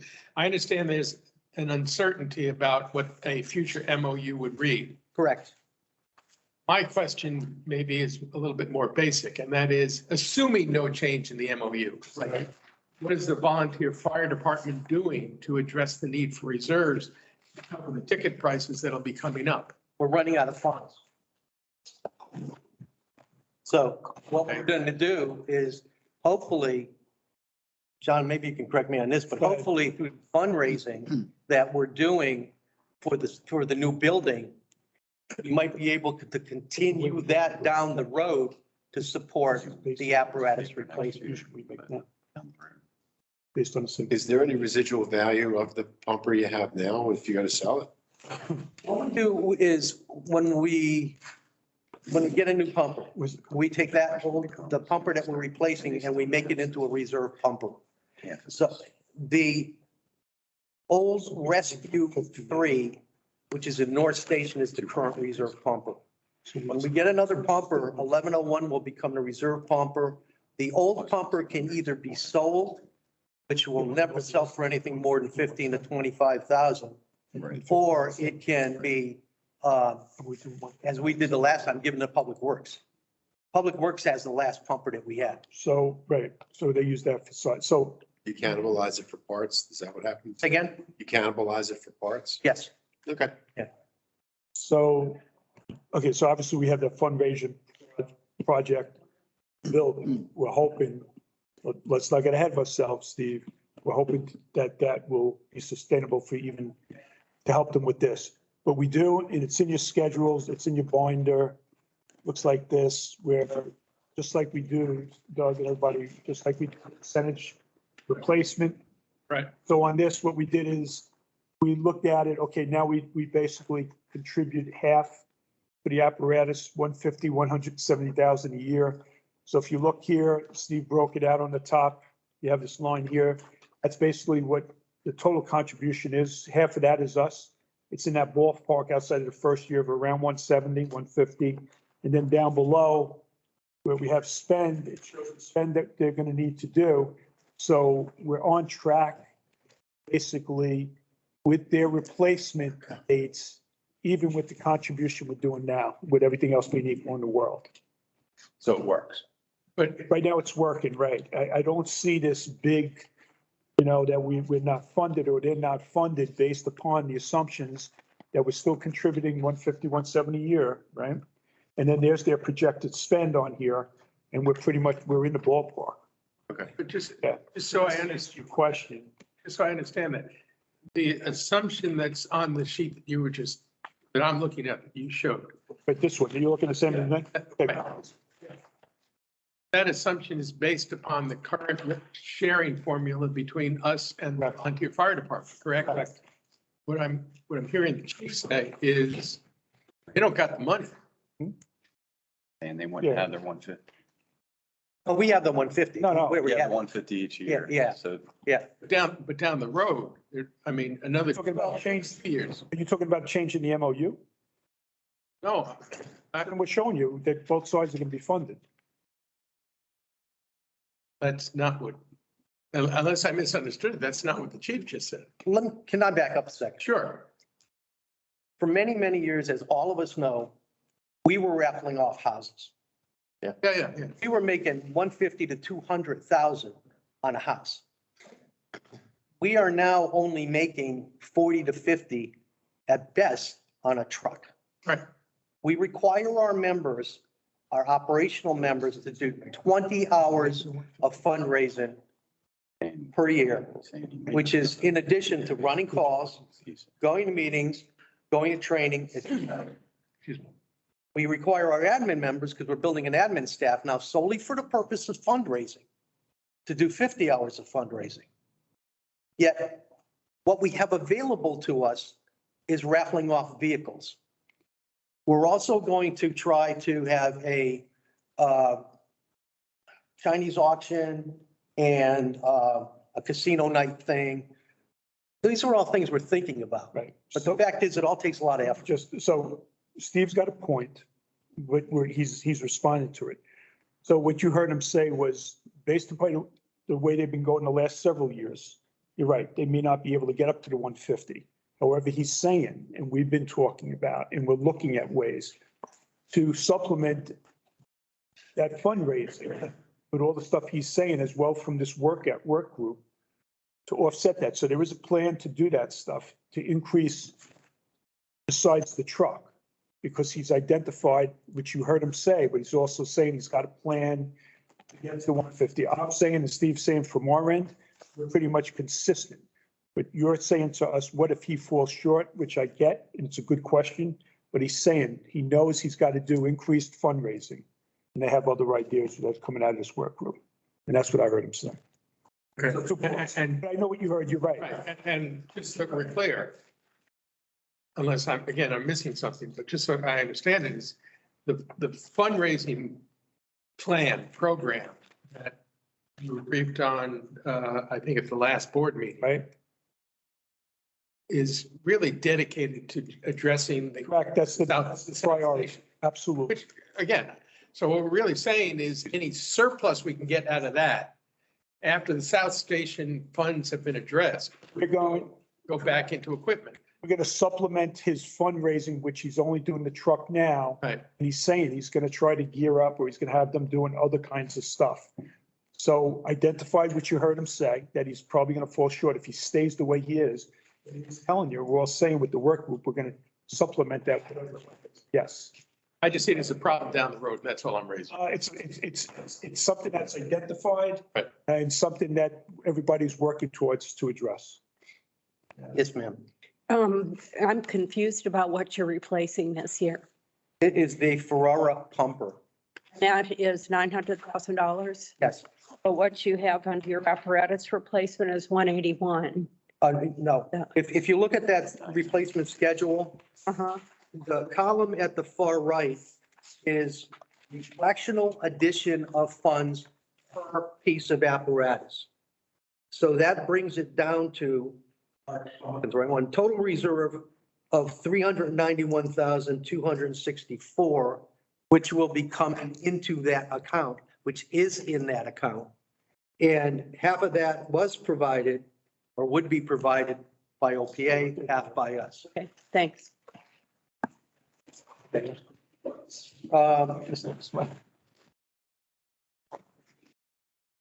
see. I think the only thing I didn't cover was the column for the total operating expenses plus the compensation cost and the apparatus replacement and capital purchases. Total expenses of $1.5 million with a revenue of 1.5, 17 and 37 cents. Okay. Thank you very much. Thank you, Chief. Thank you all for letting us come in. Food and beverage, they are here. He's out in the hall. He's gonna go get them. Yeah, good job. Okay, when you're looking to put that order in for the pump? Looking to put that order, okay, He's got to go. when are you looking to put the order in for the pump? This month, Okay. we have, the status of that is that we have, we've met with Piers. We've met with Sutphen, and we are expecting a bid from Seagrave. So, and possibly a fourth, but I'm not quite sure.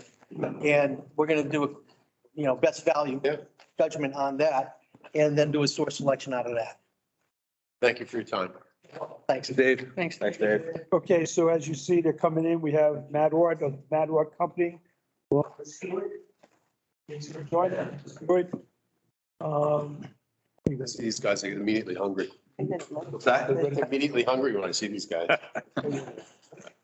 Okay, so we may do this a little different, but we'll do whatever the board. We've kind of read line by line what was successful with food and beverage last time. BNF is basically, Matt and Stu just told the story of food and beverage. Anyway, let's let them start off. And then if you do have a question on the line item, we'll get into that. Right, with, for food and beverage there, Linda? 17. 17. Clubhouse Grill. Clubhouse Grill, I'll start with that, Matt. Okay. Whatever way you want to do it. Obviously, the clubhouse, and this is going to be a theme for all the places, but it's dependent on weather. Weather drives golfers to the golf course. I think Ocean Pines has done a great job with promoting the golf course, getting the golf course into good condition, and promoting outside guests, not just members, to come to the golf course. So the biggest factor for us here is weather. If the weather's nice, it wouldn't, I think it's almost 55, 60 degrees out there today. I pulled up and I was like, we're closed. But typically, on January 18th, it could be 28 degrees and snowing outside. So, it's a judgment call. One of the reasons why we close in the month of January is because you normally just bleed money.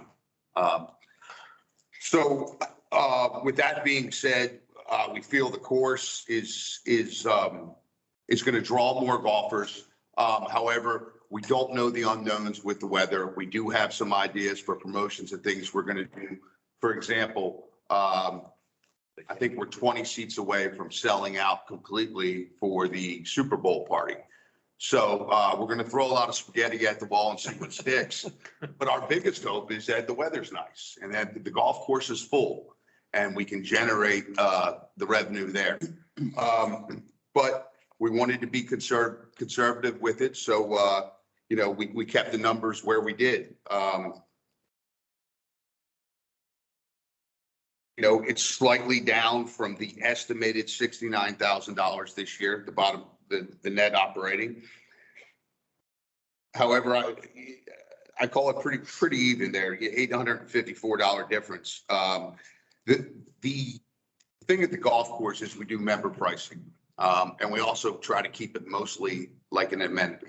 We charge a lot less here than we do at any other place, yacht club, beach club. So that and the members get special pricing here. So wanted to keep it relatively the same in the grand scheme of things. When you combine all three, we increased our net profit by $81,000 when you combine all of them together. Can I just jump in? So, part of the plan from the beginning with Ralph, obviously with Matt from day one, we said we would constantly, because they truly believe and we see they're producing better and better. But every year the budget's going up, but again, it's not maximum budget. And some people say to us, well, you're going to do this year and that's 50,000 more. Why didn't you increase your budget? Well, it didn't rain a day in August. We didn't lose that. And I hate to jump around here, but it's kind of the general theme. The beach club didn't have to close a single day in August. That drove the sales for the beach club. We had one of the nicest weather summers that I can go back to, and we try and track the weather.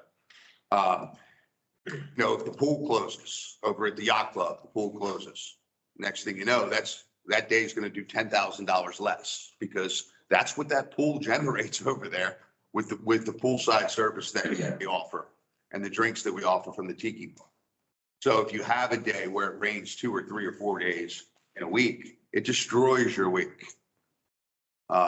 We saw that in October with our last and final weekend at the yacht club. You know, we had to cancel the weekend bands.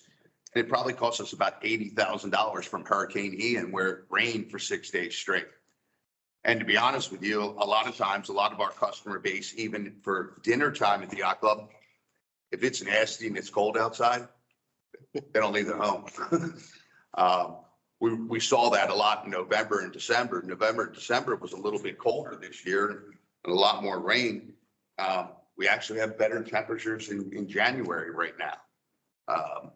So that being said, you know, we hope, and our goal is always to surpass and beat the budget, but these are the numbers that we feel comfortable with.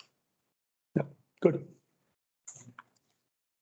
Yeah, I mean, just so you know, we asked the same question of the golf group is revenue, but of course it's all weather dependent. So Matt, it sounds like you've already kind of taken that into consideration, knowing that, I don't want to say we got lucky, but we certainly were able to take advantage of a very nice weather scenario over the past year. Will that happen again? Well, I hope so, but just as long as you're comfortable with the revenue projections, knowing that, sometimes it's a crapshoot with the weather. Like I explained in the first budget and finance committee meeting, these are the numbers we're comfortable with. The economy is not the best right now. We are seeing a price increase across the board on everything right now. Just jumping. Yeah. So one of the things he pointed out, and Steve, you talked about with the pools and, which pools we keep open and everything. So you understand why we try to have the lifeguards at the pool at the beach club. It has a dual effect. Makes sense. Yeah, and we saw this the first year I was in here, and we immediately corrected it.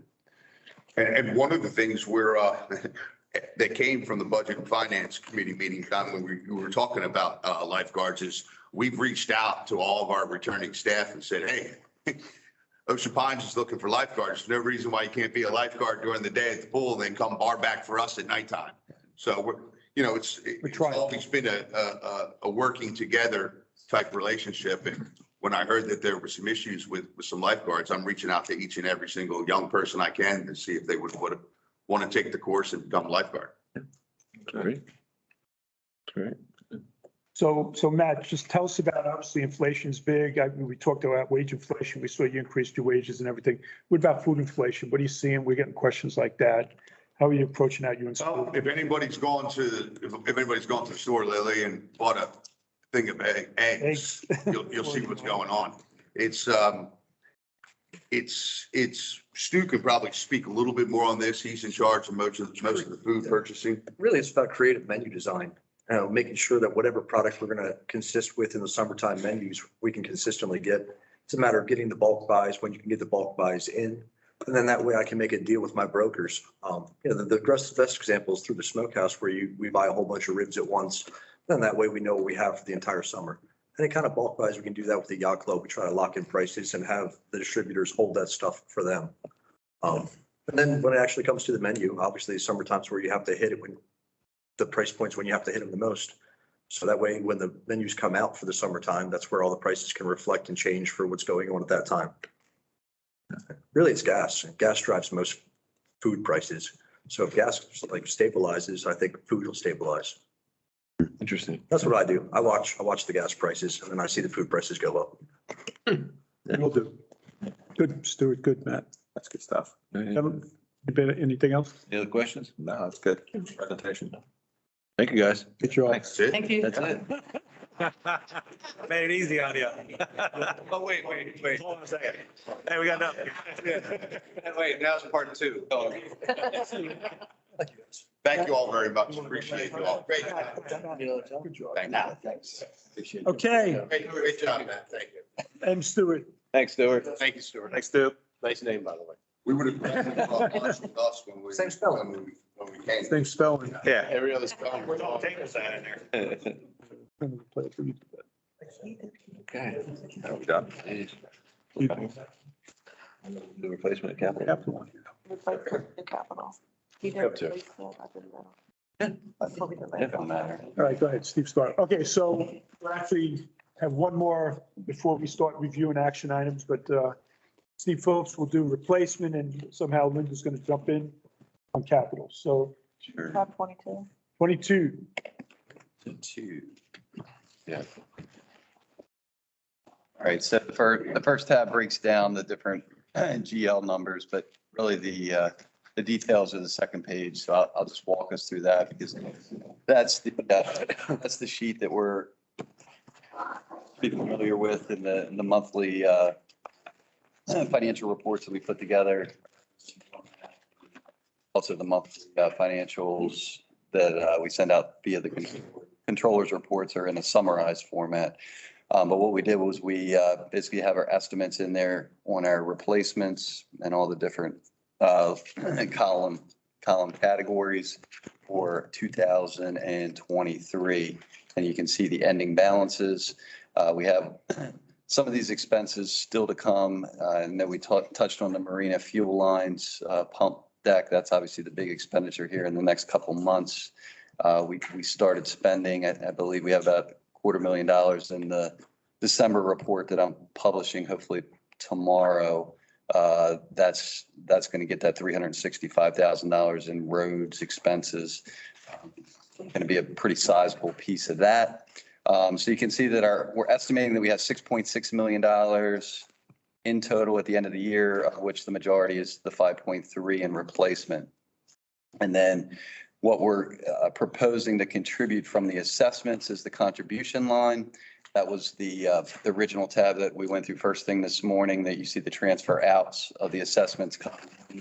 And those two numbers are taken from your TMA study. So they're the amounts that we need to put in for both replacements and bulkheads per the study. And then we have our interest that we're recognizing, estimating at the 200,000. I touched on that, obviously going up significantly from what we had in the budget last year, which I think was like 60,000 or 100,000. And then I have the actual restricted contributions, which is a portion that we put in there from our prior year retained earnings. That's highlighted in yellow for $130,000. And then we also have the casino funds, which we've been, as I mentioned earlier, increasing a little bit each year, but we have $350,000 that we're going to restrict for roads, $100,000 in drainage is the proposal. And then basically the amounts coming out. John, you want to jump? No, good, finish that. Okay. The amounts coming out basically is in your capital section. Linda is going to highlight that here in a minute. So she'll get you to that 400,000 that we have in there for spend. The bulkheads was about 2,100 square feet at $425 per linear foot when we were in the bulkhead section this morning. And then roads is what we're going to probably do this year. And then we're going to make that assumption. We're going to do additional roads next year for $350,000. $250,000 for drainage, I believe, more zip liners potentially. And then we also have a new capital designation that we put in there for the kayak addition to the pier for the ramp. So that gets us down at a $8 million balance. Yeah, sure. So Steve, just trying to, so let's just take that in perspective on the bottom. Right, you look at the beginning balance, look at where we are at the end. So if you look at the top, our balance and our reserves are going to be higher at the end, forecasted at the end of this 23 year with everything that we've done. So you can see where your money's going. You can see that we're increasing our reserves. But to point out also, I know Doug asked when we did the bulkheads, when nobody was talking, you could see that we're forecasting that balance for emergency around 280, 300,000, it's 279. The roads, the budget and finance tasked us last year to try to get $1 million balance in there. Because usually we would just spend what was ever in there. You can see we've already funded that at the end of this year after spending, as Steve pointed out. We'll have the 700,000 there. Same thing, we'll have a balance in the drainage, and then obviously the new capital is there, like Steve mentioned. This schedule then will tie into the next one, which is one of the best schedules I think we ever put together. Steve, but this shows us, it ties everything together and shows us where we are as far as our reserves, how much we have in replacement. Now, we were doing 22 to 28%. BNF recommended that we go up to somewhere around 30, if not a little more. Steve will take you through his numbers here. You can see, and we showed this to BNF. I've been saying this for the last year, that we will have increased money in our reserves. We're moving north of the 28 tops that we talked about. And Steve's just going to take you through that. Yeah, I mean, it's pretty much speaks for itself in the sense that you look at the highlighted yellow and it's trending upward. It's going from 23, which is still in the range that we, had the BNF recommendation, but it's definitely taken us upward by the time you get to 28, 29, all the way up to 42%. So that makes the assumption that there is, inflationary increases to the contribution, but nothing, extraordinary in terms of jumps. So, this is all outlined in the DMA study for each of those contributions and all the future years. We also have an interest in there that's a little better than we had in there last year, which of course helps the balance. For spending, Linda, jump in for the 400,000. Obviously, the light spend that we have in here is, helping a little bit, but of course, these out years capture some of the stuff that, might have been in the study and we pushed out. So we're still capturing them in those expenditure numbers. So the capital for 400,000, as Steve pointed out, that Linda's going to jump in on. I just want to say this, you heard this, and even when Justin was in here, I had at the beginning of the year figuring we would spend well over $1 million because I had 800,000 in there for the irrigation. But we pulled that out, as Justin explained. So that's why we're down to the 400,000, but that's been pushed out. But even with it being pushed out, Steve's showing you Still, that, we're going to be reserve plus, right? Good. Yeah, questions? This ties it all together right here. This is the part I love right here. Yeah. John, I got a question. So, looking at the third line, that transfer from prior year surplus, a total of 95. All right. Is that, wasn't our surplus last year like 1.2? Yes. So Correct. Did you reallocate the rest of those retained else? Or is that, yeah, we got a schedule Upper. for it. It's the $985,000. Yeah. So we have a schedule for what we have in terms of our balance that is So- actually not part of the pack. right. So remember, we did do transfers straight in from favorability last year. I think we did that for, Steve, you got it. So I think it was the pickleball courts or something. We did all the transfers, Doug, from the Okay. favorability. We have it in a schedule. We can show Okay. it. All right. But if we just go back there where we were on that schedule, which is showing you over the next 5-6 years, where we're at, we're actually going to be high 30s. Yeah, you got it somewhere. Right, so that's got to be good. So just put in perspective. So the assessment, and again, we weren't trying to lower it. The assessment, I opened up saying we're at 892 with everything else. There's your reserves. We're increasing spend, drainage. Your road reserves are increased. The bulkheads are steady. So yes, we have payroll increases, right? But we explained it. We explained it about the inflation. We do have a couple of FTEs between the fire department and golf maintenance. But the increases are there. We're chasing lifeguards. We'll see how that works. So it kind of brings it all together. But even with allocating more money for payroll, remember 3 years ago, for 2 years, we didn't even give raises. So we fell behind all our competition here. So that kind of ties it all together. That's something to answer on. Yeah, I mean, question. And so we have 650,000 that we use towards the assessment reduction, $350,000 to replenish the roads, 60 for T-Docks, 75 for the court renovation, another 350 for roads, and a 150 for the mailbox pedestals that the board approved. That totals 1.635 million this year. Right. So even with the estimated surplus this year, we should still have about couple $1 million. Good. Right in the mailboxes, I left that off and we actually should set that up as a reserve, but we've allocated 6 digits towards that without increasing the assessment base. So the favorability has been put back into the budget through the true-up line, through funding of mailboxes, roads, and some other projects. So that's where that money's going. I know I get a lot of emails, mostly from a few people, but that's where that money's going. As Steve just summarized it, we keep adjusting and maintaining that balance. So I can answer questions like you did the other day. What if? Yeah.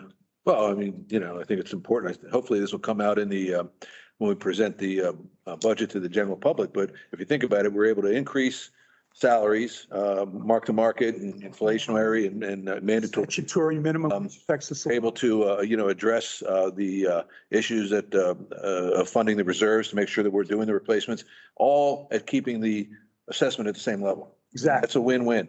Right. I'm sorry, as far as I'm concerned. Plus with all the, right, and we've done more and our reserves are going up. Look, going forward, you say, is this sustainable? Where are we and everything? One thing I have to say, and we're seeing it, and it was only one. Fire, EMS, police have put increases in this year and last year for this.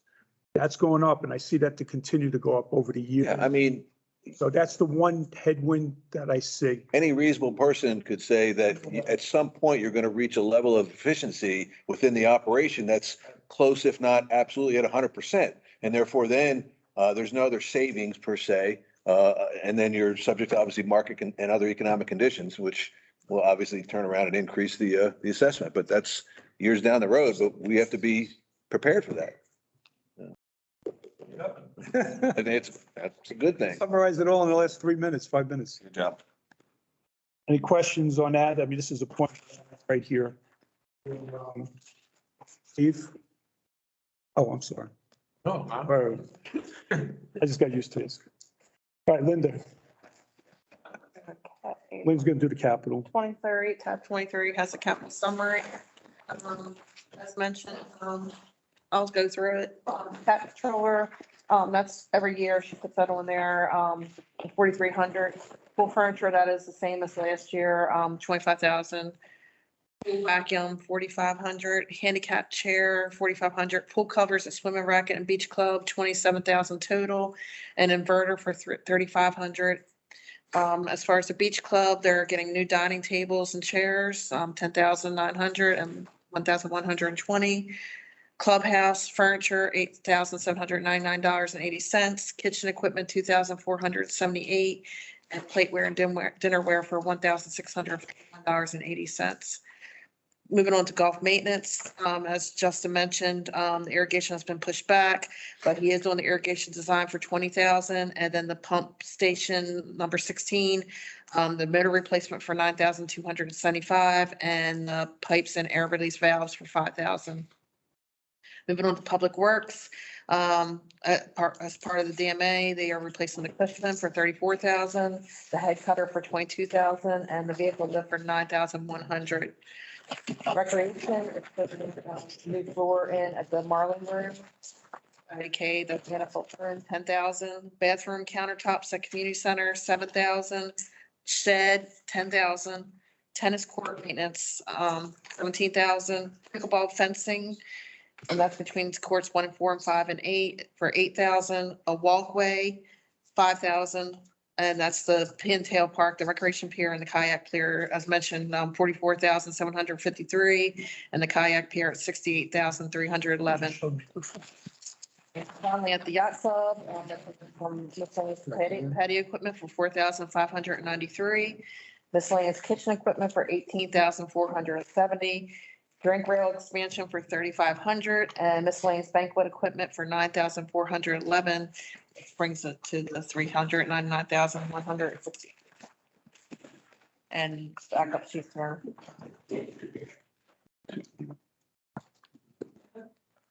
I just have something that I need to point out. One item that I did ask Steve, Linda, and myself talked last night, actually. I do believe with everything going on, and I did get questions, and rightfully so, from the board and from BNF on our staff and whatever. I am putting Doug Board, we put in here the other night, I didn't have in here with BNF, $50,000 for a staffing review for Ocean Pines. I do believe we need to do something on that.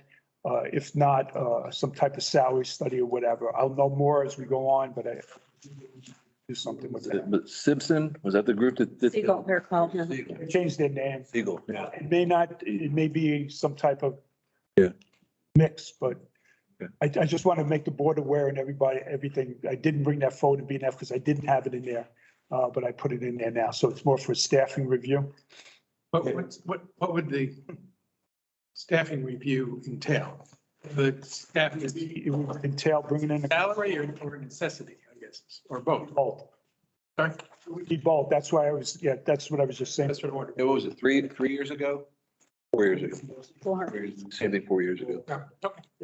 So I will, before I do anything, I will update BNF and update the board, but I did put that in there. Real quick, John, can I just assume, I'm looking at the new capital spend of 335.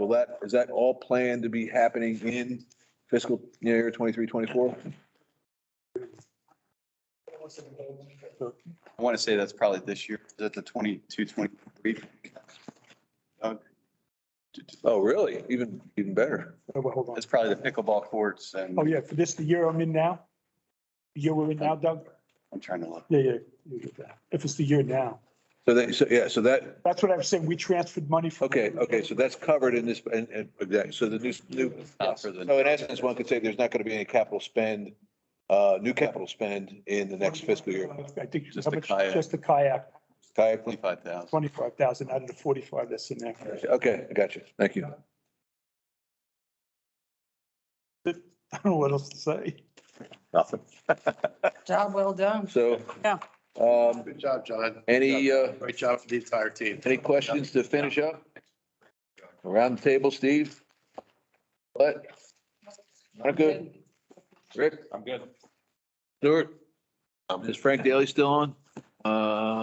Maybe not. All right, well, in that case, first of all, John, thank you. Thank your staff for, giving us all the information we asked for. Appreciate that. And, Much think about that. it's obviously a team effort, and I will entertain a motion for adjournment. Or you can. So move. Bring my cat in. Second? Favor? Aye. Thank you.